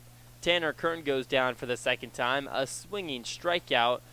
3 strikeouts on the inning for the Nighthawks, but the Sweets do plate 4. Now on top, 13-0. My goodness, this thing is blown wide open, and we're only in the 3rd frame. We reach top 3. Sweets plate 4 runs on 3 base hits. We'll be back right after this on the Walla Walla Sweets Digital Network. Whatever your printing needs, Abbott's Printing does it all. Signs and banners, rich, full-colored, high-quality commercial and digital printing, direct mailings, full-color business cards, and postcards. If you want a printing job done right, then Abbott's Printing is the place to be. Abbott's Printing provides award-winning quality and outstanding customer service. Visit abbottsprinting.com to view their selection or call 453-8202. That's 453-8202. Abbott's Printing, where the excellence is on paper. Holiday Inn Express Walla Walla is proud to be the official hotel of the Walla Walla Suite. Our guests are sure to get a great night's sleep in one of our recently remodeled rooms, and our 24-hour pool and spa are perfect for round-the-clock relaxation. Each night at Holiday Inn Express Walla Walla is followed by a complimentary breakfast included with every stay. At Holiday Inn Express Walla Walla, you can catch some Z's while the Sweets catch some W's. Wins, that is.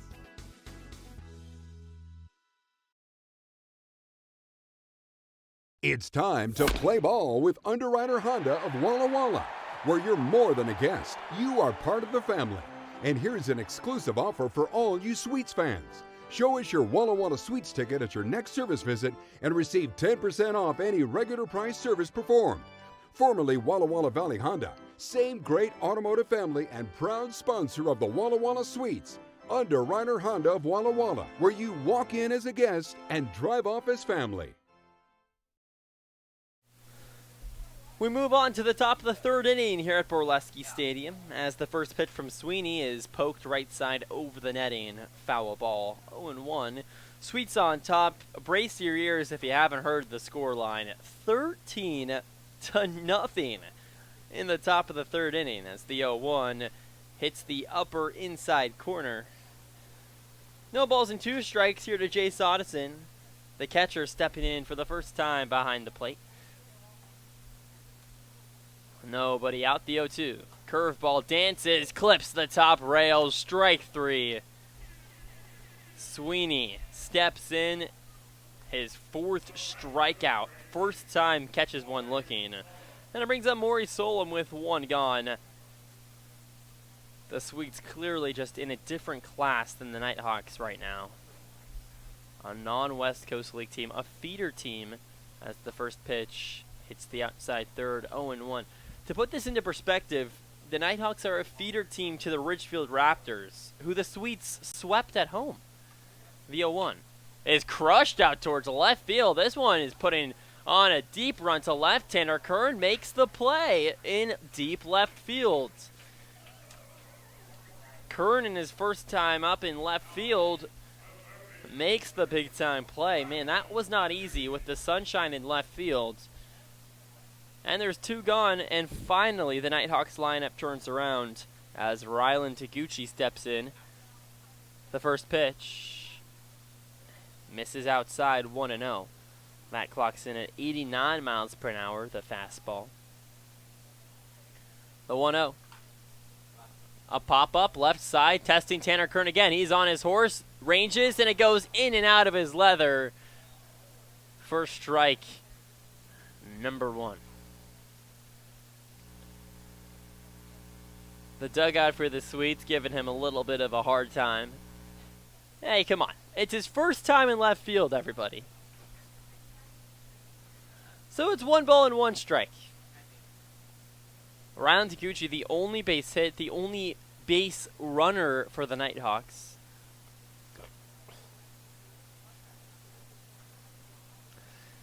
Kern had a good beat on it. It looked like he knew what he was doing, and then right at the chalk, just couldn't come up with the ball. So it's 2 gone, a ball and a strike. Sweeney in the motion. The righty steal. Curveball hits the inner lower corner. Make it 1 ball and 2 strikes here on a Bluebird day in Walla Walla. 2 outs, nobody on. The 1-2 pitch, fastball downstairs. Evens up 2-2.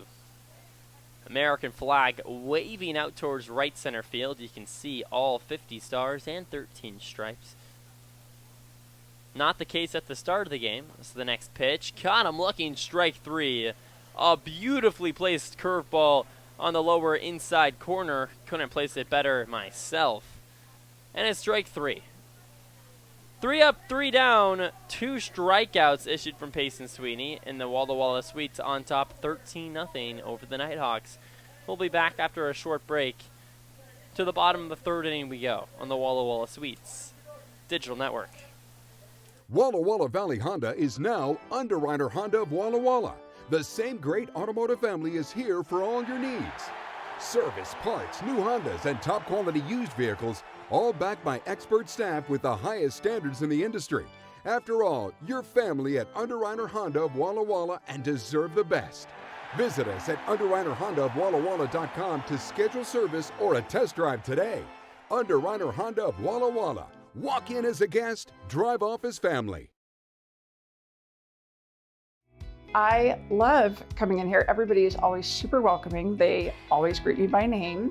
You can tell that everyone here actually likes working here. My favorite thing about Walla Walla Orthodontics is how nice the staff are. They're funny, fun, and they're helpful. I had what was called 3D braces. They were the same color as my teeth. People would say, "Oh, you have braces?" They didn't even know that I had braces. I highly recommend this orthodontist office.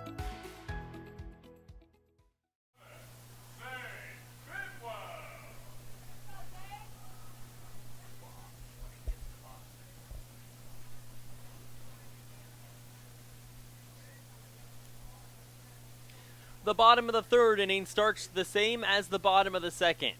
The first pitch to Zane Bidwell, fastball outside. Bidwell led off the 2nd frame with a strikeout. It was actually back-to-back strikeouts from Emerson Dennis, as the 1-0, a swing and a miss. Zane Bidwell out of his shoes on that swing. Count evens up, 1 ball and 1 strike. Johnny Backus on deck, the 1-1. Fastball right down the middle. That was put on a platter. 1 ball and 2 strikes here to Bidwell. Out there on the hill, Danubulo. The pitch. Curveball runs inside and it hits him for the second time today. Zane Bidwell reaches via the hit by pitch. Brings up Johnny Backus, trying to not wear a hat today. On the verge of a hat trick. Of course, in baseball, a hat trick resembles 3 strikeouts. Now, that's not the case in football or soccer. A hat trick, of course, 3 goals. Some negative, positive connotation in 2 sports. The pitch. Fastball whistles and hits the outer black, 0-1. Backus starting to slowly figure it out as we reach the halfway point here in the season for the Sweets. Nobody out. Bidwell at first. The pitch. Outside. Hitting just 130 on the season in West Coast League play, but hitting 260 when you combine the West Coast League at-bats with here against the Nighthawks. The offering. Chopped right side. It gets past the outstretched arm of Donovan. Bidwell races into second base. He stops right there. The Swedes playing station to station, and Bidwell and Backus get on with nobody out, and steps Jacob Talbot.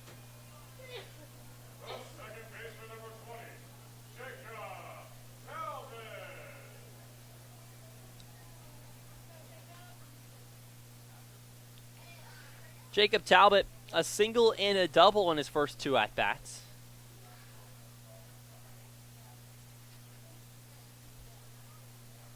The first pitch to JT. A chopper left side, over and outside the chalk to the left for strike number 1. 0-1.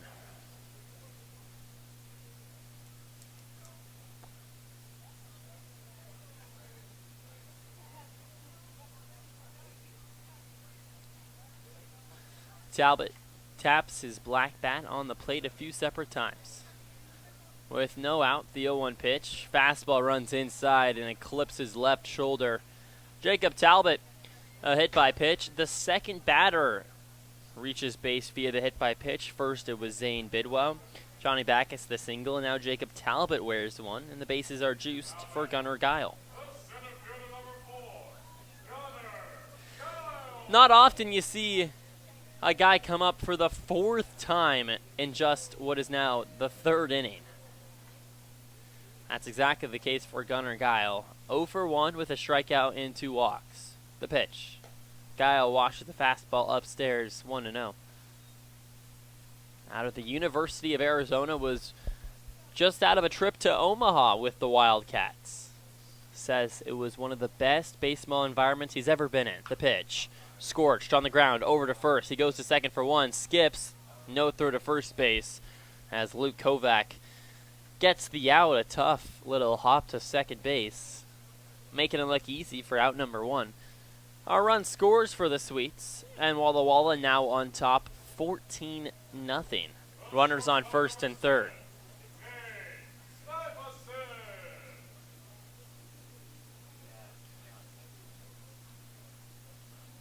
So Jacob Talbot out at second base. Zane Bidwell reaches from home, and in steps Nate Stuyvesant.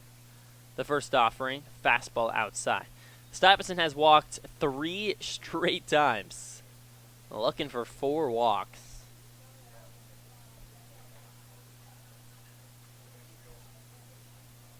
The pitch, inside. So if a golden sombrero is for striking out 4 times, I want to say that the golden boots is for walking 4 times. That's my proposal to the baseball community. It's the 2-0, a swing and a miss, 2 balls and 1 strike. It makes sense. You walk with your feet. You got the boots on. The golden cleats, maybe. How about that? Golden cleats. That sounds better. The 2-1. A little blooper right side. This stays fair. Gets down. Maury Solom comes up with the ball. Johnny Backus around third base and touches home. Over at second base, Gunnar Guile. And Nate Stuyvesant comes through with a single. And the Sweets on top 15-0 over the Nighthawks. My goodness, this team is absolutely killing the baseball here against the Northwest Star. Landon Young, on the other hand, he hasn't walked 3 times. He's picked up 3 base hits. 2 singles, and a double. The pitch. Fastball upstairs, 1-0. Surprisingly, Landon Young still searching for his first home run with the Sweets. This is a guy that consistently clocks in 100 miles an hour off the bat. The 1-0 inside.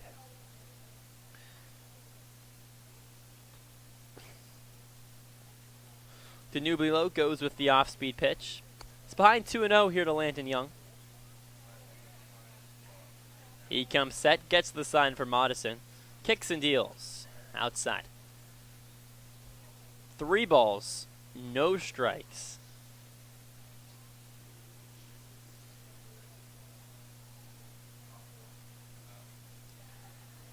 The 3-0 to Young. Well away. It gets past the catcher, Jace Audison. A 4-pitch walk. Landon Young reaches base for the 4th time today, and the bases are loaded.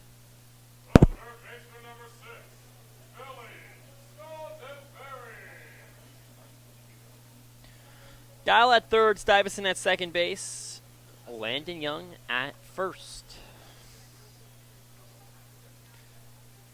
This weekend, I was at Hoop Fest up in Spokane as the first pitch misses outside the Scalda Ferry. One of the coolest sporting events for all you sports fans, which I'm sure a lot of you are watching this baseball game.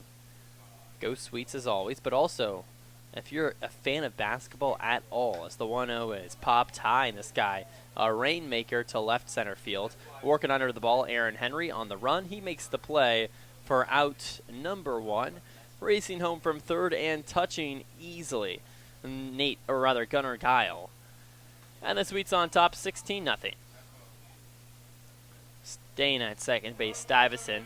Young still at first. Brings up Owen Estabrook, 2 for 2 on the day, with a walk. So Hoop Fest, if you don't know, it's held in Spokane, Washington, and it's the largest 3v3 basketball tournament in the country and the world. The first pitch inside.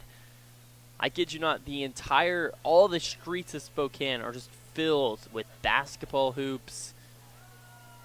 And just the street, like the regular street where the cars drive, there's hoops galore as the 1-0 is scorched out to left center field. This gets down and going into the gap. Coming around third base and heading home, Nate Stuyvesant. Coming in third, Landon Young, and it's a RBI double for Owen Estabrook. He continues to rake his third base hit on the day. And the Sweets on top, 17-0 over the Nighthawks.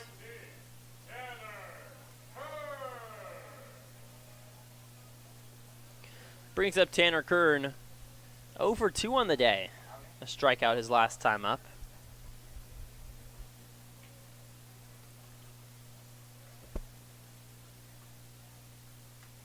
So in Spokane, anyone can sign up. There's different divisions, of course. As the first pitch to Tanner Kern on the ground, right side foul. So I actually tried to parlay playing in Hoop Fest and being the broadcaster for the last few evenings. So after the game on Friday night, I drove to Spokane as the 0-1 pitch, curveball outside. And I looked it up on Google Maps, what's the fastest way to get to Spokane. Now there's 3 options. One is on the regular, I-90 road as the pitch. A high fly ball swung on deep center field. J.R. Starr ranges back, makes the play right in front of the track for out number 3. Well, I'll finish my story on the other side. Stick around to see how I was alone for over an hour on the most desolate parts of eastern Washington you can even know. Sweets, anything but desolate on the scoreboard. Plentiful, on top 17-0. We move to the top of the 4th on the Walla Walla Sweets Digital Network. Washington homeowners are saving thousands of dollars on their energy bill by upgrading their home. And the best part is, CNGC is giving back even more money when you switch to a more efficient alternative. So you can enjoy increased property value, a higher quality of life with better appliances, and greater comfort for your family. Scan this QR code or go to cngc.com and save money on your energy bill. I love coming in here. Everybody is always super welcoming. They always greet me by name. You can tell that everyone here actually likes working here. My favorite thing about Walla Walla orthodontics is how nice the staff are. They're funny, fun, and they're helpful. I had what was called 3D braces. They were the same color as my teeth. People would say, "Oh, you have braces?" They didn't even know that I had braces. I highly recommend this orthodontist office.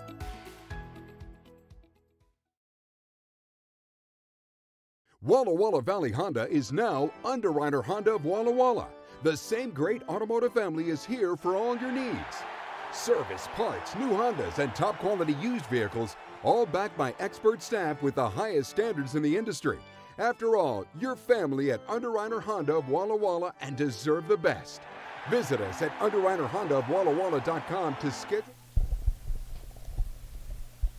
J.R. Starr leads us off here in the fourth frame. Sweets on top, 17-0. Yes, that's correct. 17-0 over the Nighthawks. The first pitch on the way to Starr is sliced out towards right field. Moving on to it, Johnny Backus. He makes the play in his left chest for out number 1. Starr hits the ball hard, doesn't get rewarded for it though. So I took the trip to Spokane, Washington, right? And there's 3 routes on Google Maps, and all 3 were within 2 minutes of each other. But one of the routes was 30 miles less of driving. And as the stickler I am, fastball runs and hits the upper deck for strike 1. That clocks in 83. I decided to take the one that was the shortest mileage route. Now, of course, this was not a good idea. The 0-1 misses downstairs, but I gotta pay for gas. And have you seen the prices nowadays? So if I'm gonna save 30 miles on my car, so be it. So I go through this desolate part of eastern Washington. So the 1-1 makes it 1 ball and 2 strikes, a curveball down the heart of the plate. 1 and 2 here to Luke Kovac. So instead of moving on over to the Tri-Cities, as the 1-2 caught him looking, strike 3, 90 miles an hour, right on the basement of the strike zone, and there's 2 gone. I swung right and headed up north through Washington. Don't even know what road it's called. All I know is that it was windy, it was very long, and I did not see a car for, I kid you not, an hour and a half. Not one car, maybe a few random buildings. I'm not sure what it was for. As the first pitch hits the top of the zone, 0-1. I went through one actual town. I'm not sure what it's called. All I know is it said, "Welcome to blah, blah, blah." I went through it. Curveball misses outside.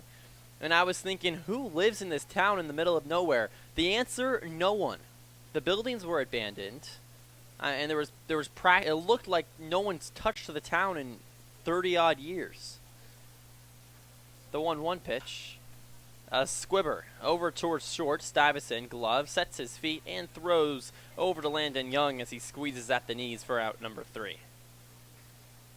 The Nighthawks go 1-2-3, and the Sweets with a chance to add on to their already plentiful 17-0 lead. We'll be back right after this on the Walla Walla Sweets Digital Network.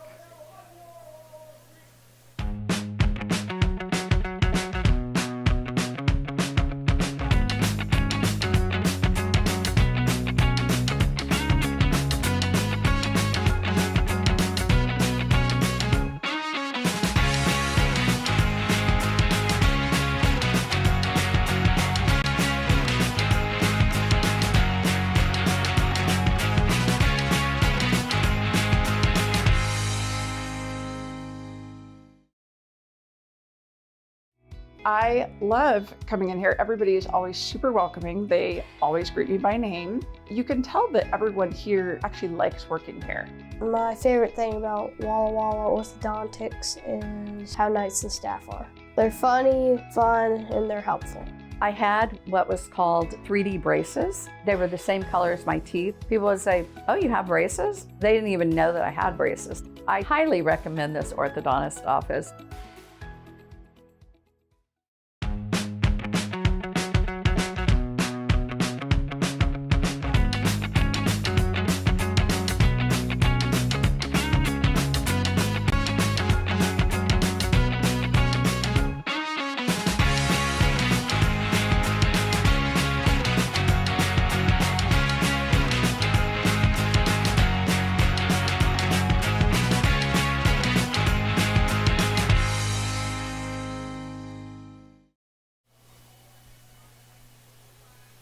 On to the bottom of the 4th inning. Sweets on top, 17-0. They are dancing their way through the Nighthawks. Walla Walla really taking it here on the series finale as there's a new pitcher out there on the hill, Aaron Henry. Not listed as a pitcher, the infield/outfielder from Mount Hood Community College. Henry started out in left field. Now he moves on over to the mound. Brings up Zane Bidwell for the 4th time in 4 frames. He's walked twice, 1 strikeout swinging. The first pitch on the way. Curveball misses upstairs. 1-0.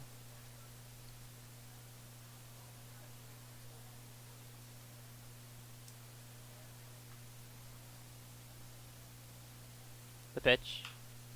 Line drive center field. This gets down in the outfield grass. Coming onto it in the mid-outfield straightaway, J.R. Starr. Cuts it off, and Zane Bidwell reaches with a leadoff single here in the 4th frame.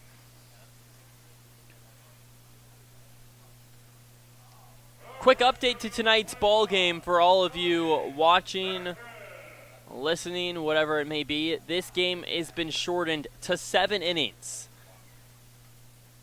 Due to a non-league as the first pitch hits the outside third 0-1. A non-league inning run rule.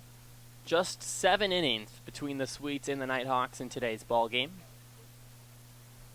With no outs, the 0-1 pitch. A dribbler over towards second base. Donovan fields in the gap. Throws to second for 1. On to first. Backus beats it out.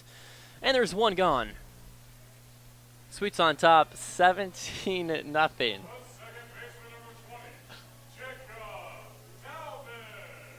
Jacob Talbot, the right-handed bat, steps in a few separate times.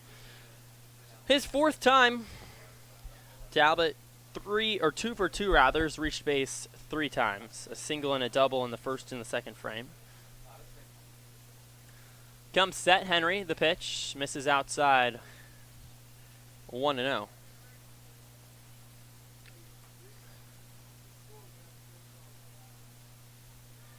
Henry leans in and gets the sign. He takes a peek over at first base as Johnny Backus a slight lead. The first pitch.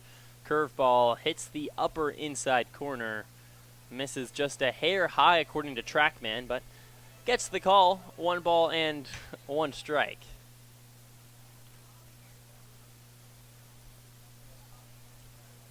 Henry set at the belt and the pitch. Fastball down in the dirt. Make it 2 balls and 1 strike. Wind blowing out towards right center field. Here with 1 out, Johnny Backus at first base. Beautiful Bluebird day here in Walla Walla, Washington. 2 balls and a strike. The offer in. Misses away. 3 balls, 1 strike. Here's the 9-hole hitter, Jacob Talbot. Already single, doubled, and walked. Trying to complete the cycle. That would be crazy. You go 4 for 4 with a walk. The pitch. Fastball high. Instead, he takes his 2nd walk of the game. Reaches first base. Moving on over to second base, Johnny Backus. And it brings up Gunnar Guile.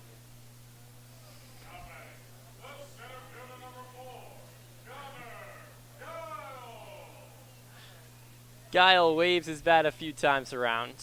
The lefty bat steps in for the 5th time today. My goodness, the pitch.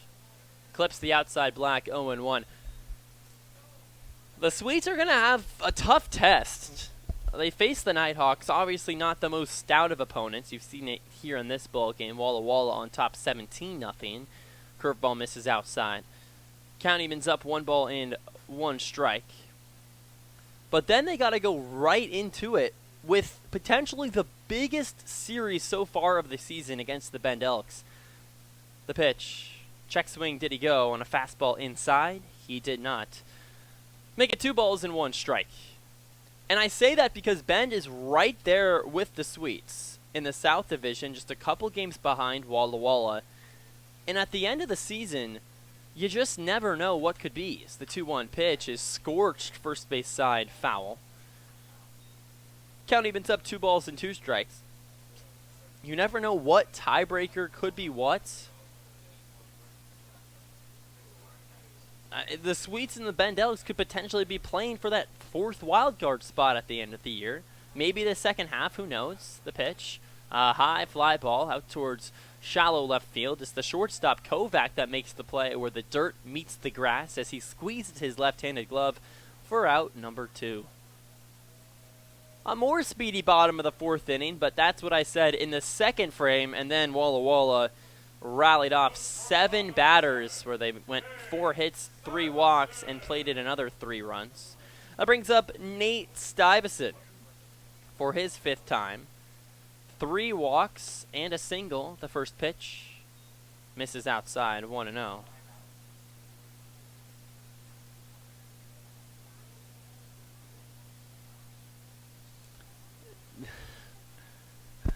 Henry comes set at the belt. 2 outs, the 1-0. Swing and a miss.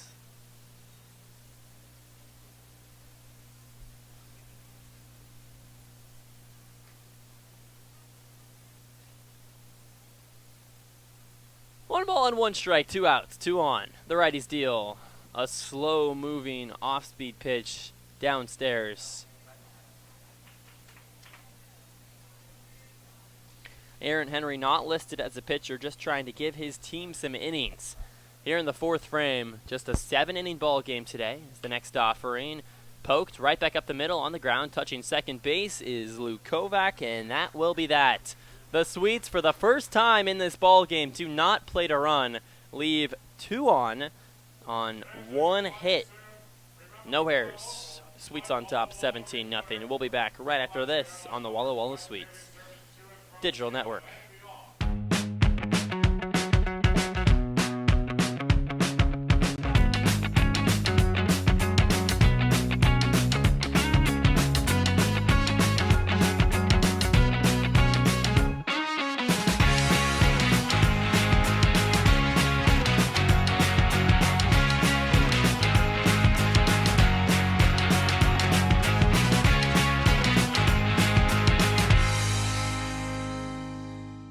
Hey, your homework done?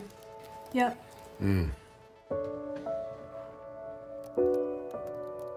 Hey, is your homework done? This kinda is homework.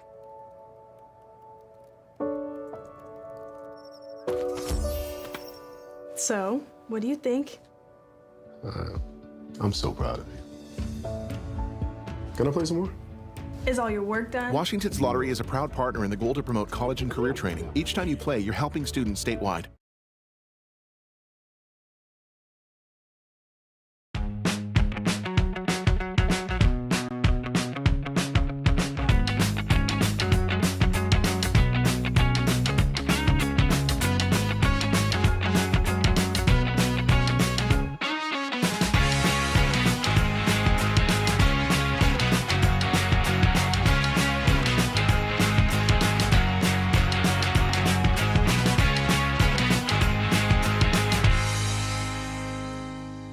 It's time to play ball with Underwriter Honda of Walla Walla, where you're more than a guest. You are part of the family.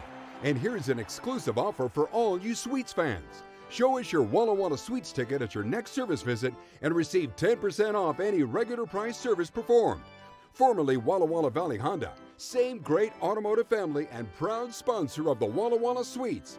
Underwriter Honda of Walla Walla, where you walk in as a guest and drive off as family.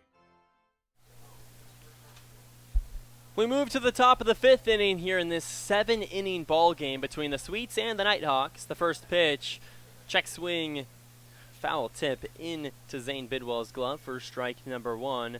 Sweets on top, 17-0 over the Nighthawks. And Payson Sweeney's day is done. Does not give up a run. That's the first pitch, or second pitch rather, a fastball outside. 1 ball and 1 strike. Sweeney ends his day giving up just 1 base hit. No runs, 6 strikeouts, and Jared Glenn out there on the hill. The next offering is a swing and a miss for strike number 2. Glenn, the 6'4" right-handed arm, incoming senior, Gonzaga University. Sporting a 12.46 ERA in 4 1/3 innings pitched. The 1-2, wave and a miss, strike 3. Fastball upper rail as Aaron Henry swings right under it. started in left field, now on the pitching mound, then struck out for the second time. And it brings up Jonathan Wright.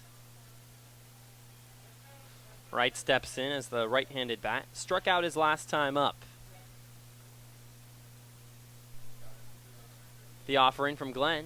A swing and a miss. 87 upper inside corner. 0-1. Jared Glenn in his last outing. That's really when the ERA ballooned against the Portland Pickles. Through no innings, if that gives you an indication on how poorly it went. The next pitch, a swing and a miss, 0-2. Gives up 4 earned runs, off 4 hits, 5 runs in total, 2 walks, and the Pickles had their way against Glenn. The 0-2, outside and up high. Prior to that, against the Yakima Valley Pippins and Cowlitz Black Bears, rather, did a pretty good job in 4 1/3 runs. Gave up just 2 earned runs. 1 ball and 2 strikes. The offering, a swing and a miss for strike 3. 88 right down the middle. Jonathan Wright can't catch up to it. And in steps Trey Williams. Rather, Branson Castleberry steps in. A pinch hitter for Williams.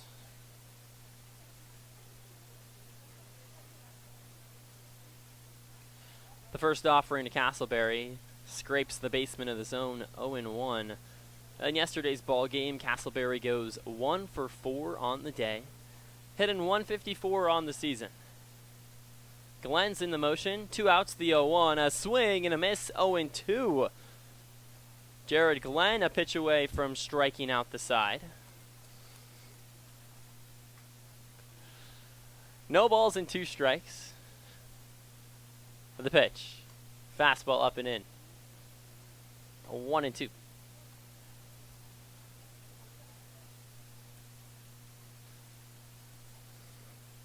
Castleberry wiggles his gray bat a few times around. On 1-2, a swing and a miss, strike 3. Jared Glenn strikes out the side, and just like that, Walla Walla on top, 17-0. We move to the bottom of the 5th inning on the Walla Walla Suites Digital Network.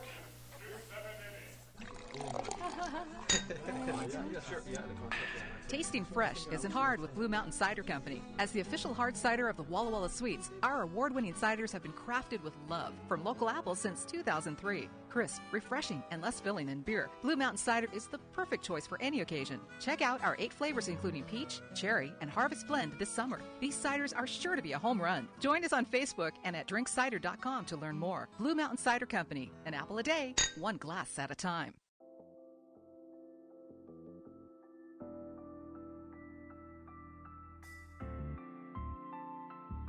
Experience elegance in the heart of downtown Walla Walla at the Marcus Whitman Hotel.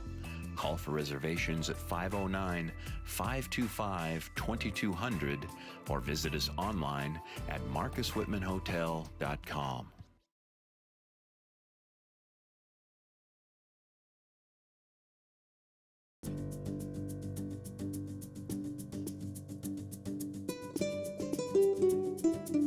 Welcome to hospitality.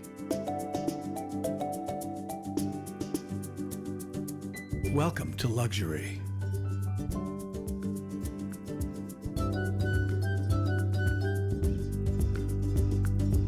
Welcome to Legends Casino Hotel. Visit legendscasino.com or call and book your stay today.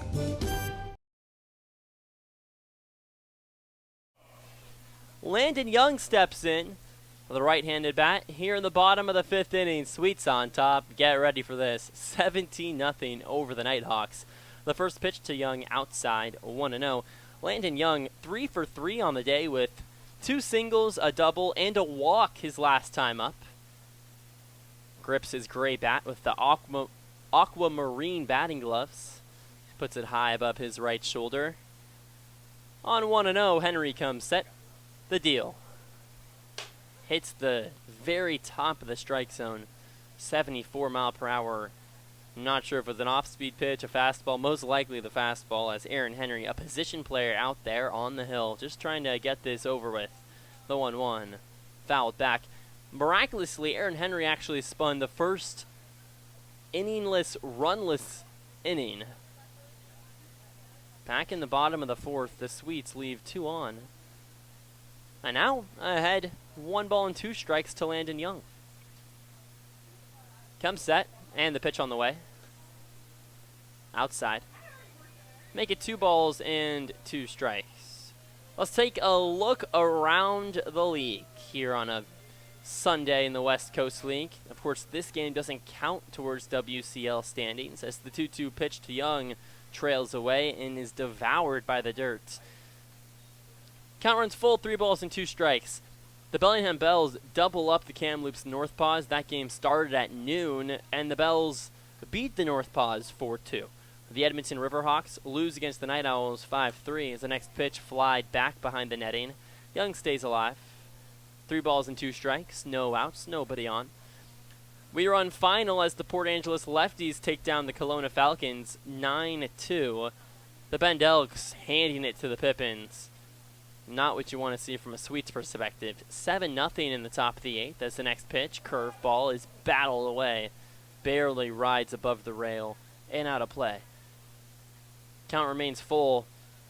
Another scoreline you don't love to see if you're a Sweets fan. The Knights beat the Cowlitz Black Bears. Again, not close. 13-2. That's in the top of the 9th. The payoff pitch on the way. Line drive right center field. This gets down. It goes into the gap. Coming around first base, Landon Young. This bounces up against the wall. J.R. Starr comes up with the ball. Landon Young rounds second. He's heading to third. Luke Kovac gets the sign, and he comes up with the baseball, but not in enough time as Landon Young reaches third base with a triple to lead off the bottom of the 5th frame. And just like that, Landon Young a homer away from the cycle.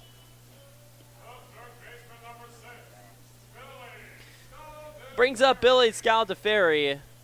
He's not a hit away from the cycle, but he's a hit away from 4 base knocks. 3 singles and a sacrifice fly back in the 4th frame. The first pitch to Scaldaferri, outside, 1-0. Keeping it moving, the Victoria Harbor Cats trail the Wenatchee Apple Sox in a tight one. Top of the 7th, Apple Sox up 6-5. In the top of the 4th inning, the Portland Pickles on top 4-3 as the fastball hits the upper inside corner. You actually want to root for the Pickles from now until the end of the season if you're a Sweets fan hoping for a playoff berth, because the Pickles are already in. It doesn't matter how much they win, so every win they get is another team in the West Coast League that loses. As the next pitch, a swing and a miss. A nice pitch, 78 upper deck. 1 ball and 2 strikes. So the Pickles in a tight one, up 4-3. You hope it stays that way. And in the bottom of the 9th inning, the Springfield Drifters trail the Marion Berries by 1 run. Fastball misses down in the dirt here at Borleske. 2 balls and 2 strikes. Again, if you're a Sweets fan, both of these teams still with a theoretical chance to make the playoffs. But the Marion Berries do have a better record at this point in the year, so you root for the Drifters in this sense. The 2-2 pitch. Fly back behind the netting. This game actually run final, as I said that. The Berries win 6-5. It was a walk-off winner. The Drifters put 2 across in the top of the 9th. Couldn't get it done in the bottom of the 9th inning. With nobody out, the 2-2 pitch. Curveball, caught him looking, strike 3. Nothing Billy Scaldaferri can do but smile as he slowly walks towards the dugout defeated. Had himself a nice day before that, though. 3 for 3. Should surely hold his head high. And in steps Dawson Mooney. The lefty bat, listed as a pitcher for the Sweets. So he gets some run. Going in there for Owen Estabrook. Estabrook ends his day 3 for 3 with a walk, a double back in the 4th frame. Sweets on top, 17-0 over the Nighthawks here in the 5th. The first offering, a wave and a miss. Dawson Mooney let it fly, 0-1. Everyone up against the rail over at the dugout for the Sweets. Dawson Mooney came in as a pitcher in the first game of the series as the 0-1 is tanked on the ground over towards first base. Jonathan Wright gloves it. Mooney puts the ball in play but can't reach base. And there's 2 outs, and there's a little ovation from the dugout down the left field line of the Sweets. In steps Tanner Kern. He doesn't get pitch hit for. Gonna let him ride that one out. Everyone is smiling as Mooney slowly walks in the dugout.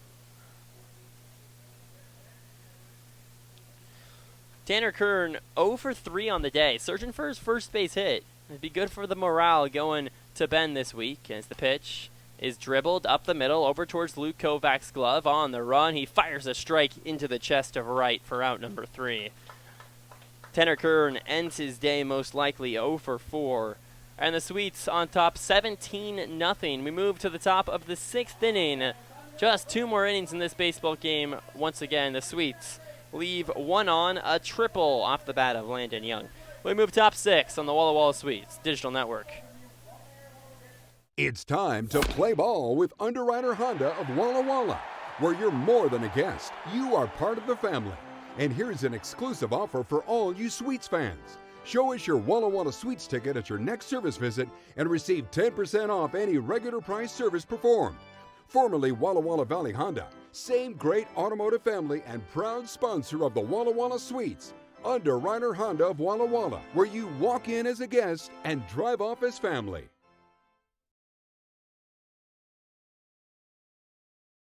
I love coming in here. Everybody is always super welcoming. They always greet me by name. You can tell that everyone here actually likes working here.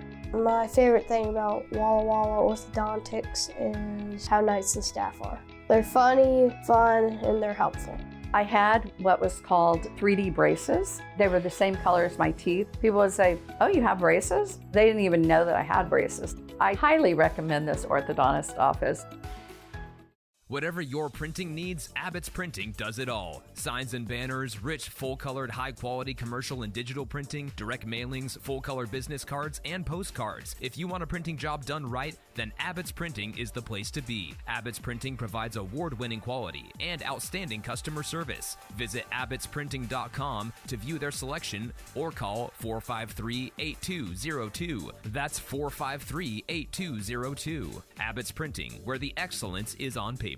Holiday Inn Express Walla Walla is proud to be the official hotel of the Walla Walla Suite. Our guests are sure to get a great night's sleep in one of our recently remodeled rooms, and our 24-hour pool and spa are perfect for round-the-clock relaxation. Each night at Holiday Inn Express Walla Walla is followed by a complimentary breakfast included with every stay. At Holiday Inn Express Walla Walla, you can catch some Z's while the Sweets catch some W's.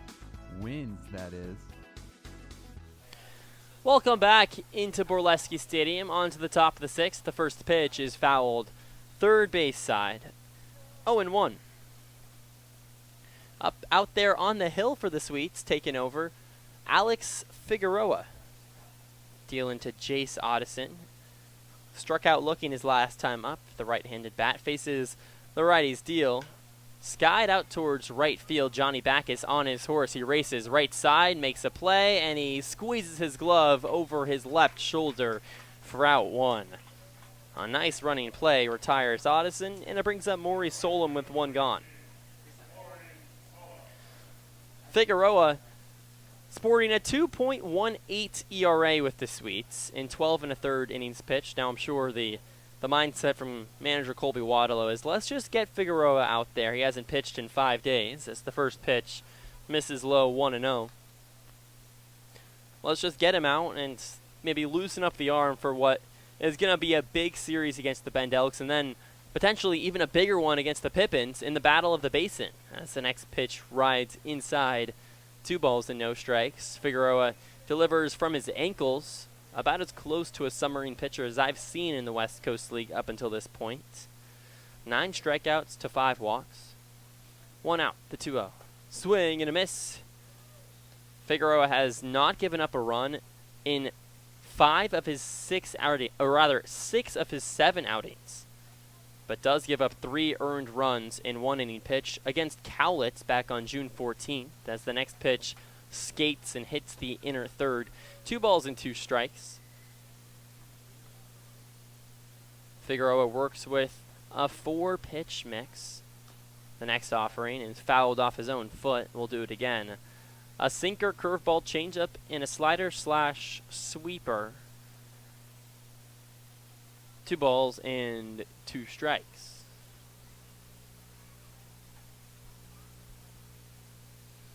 The 2-2 deal. Fouled back.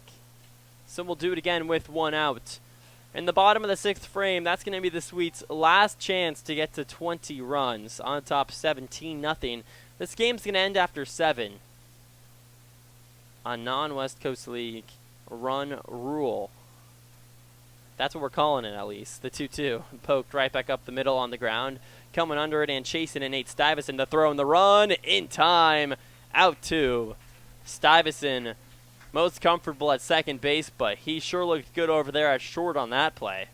And there's 2 gone in the bottom of the 6th frame. Rylan Taguchi steps in, the lefty bat. Get this, Rylan Taguchi is the only thing in between a one-hit ball game and a perfect game so far. It's the first pitch misses outside. We could have all been way more into this ball game if Taguchi just didn't single in the top of the first. But no, he had to ruin the fun. I'm just joking, of course. He had a nice single, the pitch, inside. But seriously, the Sweets have not given up a base hit or a walk since the top of the first inning with nobody out to Rylan Taguchi. 1 for 2 on the day. He struck out looking back in the 3rd frame. With 2 gone, 2 balls and no strikes, the pitch from Figueroa. Roller on the ground over towards second base. Coming up with the ball, Talbot. An easy toss to first. In time, out 3. So that'll do it. We move to the bottom of the 6th inning. Last chance for the Sweets to add on top 17-0. We'll be back right after this on the Walla Walla Sweets Digital Network.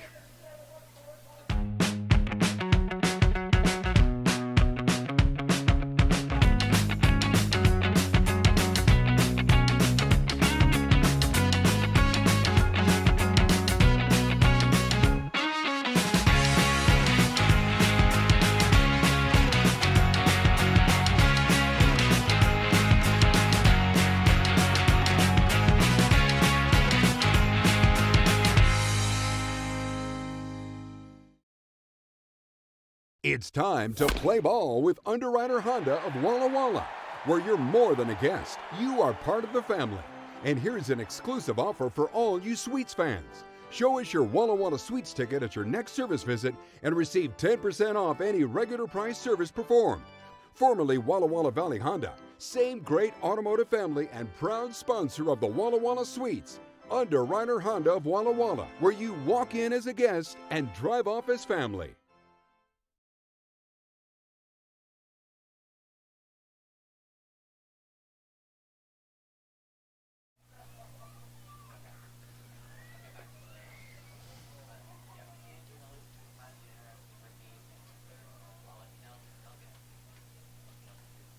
We move on to the bottom of the 6th inning. Sweets on top, 17-0, as infielder Jonathan Wright steps in on the hill.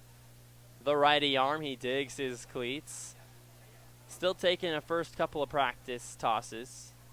Sweets on top, 17-0. It's Bidwell, Backus, and Talbot, the next 3 batters for the Sweets. St. Bidwell, 1 for 2 on the day with a single and 2 walks.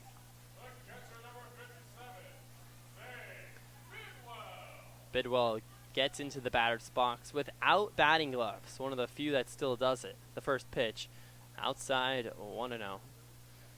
So I worked at a baseball stadium for the last few years over in Tacoma, AAA, the Tacoma Rainiers, as the first offering, a swing and a miss. Bidwell behind 0-2. And the Salt Lake Bees came into town, and I forget the player's name, but there was this guy very good at baseball, hitting just south of 300 as the next pitch, a foul tip into the glove of Otteson, a strikeout for out number 1. And this guy, at the highest level of baseball, I guess it's ruled 1 ball and 2 strikes to Bidwell. The pitch on the way, it hits him high in the shoulder. Bidwell wears one for the 3rd time today. My goodness. So nobody out. Bidwell reaches first on a hit by pitch, and up steps Johnny Backus. Backus 1 for 4 on the day with a pair of strikeouts. There's this guy for the Salt Lake Bees, though. My point is, he didn't wear anything. He didn't have shin protectors, gloves. He just had a mitt, a batting helmet, and a bat. First pitch misses high, 1-0. Here to Johnny Backus. And the funniest part about this player is he ran around the bases like I imagine a Lego minifigure would. Fastball misses outside, 2-0. Didn't really bend his arms, and he was very speedy on the base paths, but it just was clear he was super athletic, and no one ever taught him how to run. He just kind of did it. The 2-0 off the end of the bat, behind into the netting. Foul ball, 2 balls and 1 strike. Sun continuing to set down the right field line as the Sweets are on top, 17-0 over the Nighthawks. Slight breeze out towards right field. The pitch catches the baseman of the zone. 2 balls and 2 strikes. Sun glistening on the trees towards the outfield in left, center, and right. Most of the diamond in full shade as the 2-2 is popped high into the sky left side. A fly ball moving under Taguchi. In fair territory, he squeezes the glove at his chest for out number 1. Jacob Talbot steps in. Reached 4 times today. A single and a double in the first and second. And 2 walks. Flag blown out towards right field. The first pitch flied right side into foul territory and out of play. The American flag it's a great flag out in center field, and you see it waving in the wind there on your screen. My goodness. It also always indicates which way the wind is blowing, and as a broadcaster, I'm very thankful for that. The 0-1. A high pop-up. Shallow left field. A can of corn for Aaron Henry. He races under it, makes the play, and it's out number 2. So with 2 gone, this is the most likely last batter for the Sweets. Gunnar Guile, he reaches on the plate for the 6th time today, and it looks like there's actually going to be a pinch hitter for the Sweets. In steps Alex Jennings. Jennings, the pitcher out of Colorado Mesa University, steps in for his first at-bat. All right, here we go. Let's see it. The pitch. Check swing, did he go? He did not. 1 ball and no strikes to Alex Jennings. A heck of a ball player out on the mound. Haven't seen him yet in the batter's box as the pitch. A weak blooper left side, giving chase and tracking it. Kovac makes the play in shallow left, and there's out number 3. While both position players that enter put the ball in play, they both are out. And we move on to the top of the 7th inning, likely the last half inning, unless the Nighthawks score 17 runs, which, heck, you never know. We'll be back right after this. Walla Walla Sweets Digital Network. Walla Walla Valley Honda is now Underwriter Honda of Walla Walla. The same great automotive family is here for all your needs. Service, parts, new Hondas, and top quality used vehicles, all backed by expert staff with the highest standards in the industry. After all, you're family at Underwriter Honda of Walla Walla and deserve the best. Visit us at underwriterhondaofwallawalla.com to schedule service or a test drive today. Underwriter Honda of Walla Walla. Walk in as a guest, drive off as family. I love coming in here. Everybody is always super welcoming. They always greet me by name. You can tell that everyone here actually likes working here. My favorite thing about Walla Walla Orthodontics is how nice the staff are. They're funny, fun, and they're helpful. I had what was called 3D braces. They were the same color as my teeth. People would say, "Oh, you have braces?" They didn't even know that I had braces. I highly recommend this orthodontist office. Hey, your homework done? Yep.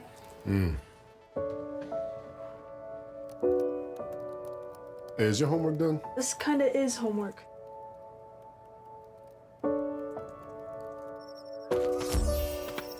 So, what do you think?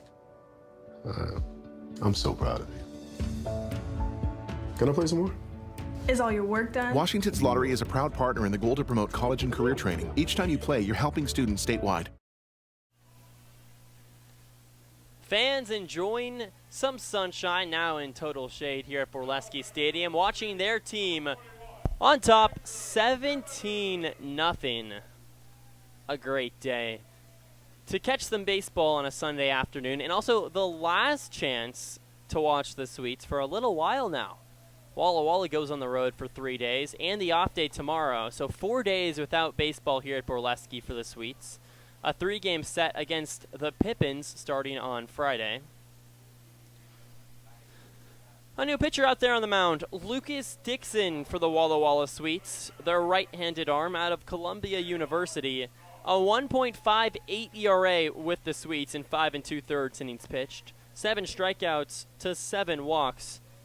The only time he gave up an earned run was in his first appearance with Walla Walla against the Portland Pickles. He goes 1 inning back on June 11th, gives up the K. And 1 run, the pitch. Up and inside. 1 ball and no strikes. Here to JR Star. Star yesterday for the Golden Sombrero. Struck out 4 times today. Hasn't struck out yet. The 1-0. Instead, he ropes it out towards deep left field. Ranging back, Kern at the track, at the wall. He bobbles it. Did he hang on to it? He did! Holy smokes! Out in left field, doesn't matter how you get it done, it matters that you get it done. In and out of the leather, he hangs on with the bare hand. Man, what a play. And just like that, it's out number 1. The pitch on the way from Dixon runs and hits the upper rail, 0-1. That's actually Tanner Kern at first base. In left field, I'm not sure who it is. I'll try to get that to you guys as the next pitch hits the outside third. 0-2. It's Andrew Demanu out in left field. So he's actually an outfielder through and through. So it's good he made that play. Demanu's in center field. So who's in left field? The 0-2. So 1 ball and 2 strikes.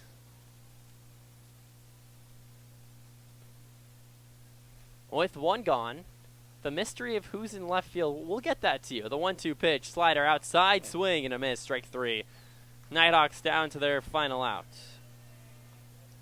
I think it's Dom Cadiz in left. I think that's who it is.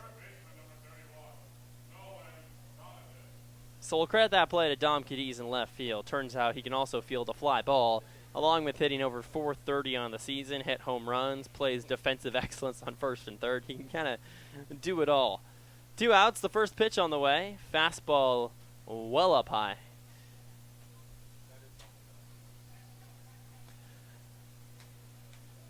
Down to their final out. 2 gone, nobody on. Nolan Donovan, the left-handed bat, steps in. 0 for 2 on the day. The 1-0 pitch. A slow roller over towards third. Scout the Ferry picks it up with the shoelaces. The third to first base up the line. Tanner Kern squeezes. The tag's applied, and it's out number 3. Sweet slam the doors on the Nighthawks. 17-0 your final score, and an absolute barn burner. Sweets sweep the Nighthawks.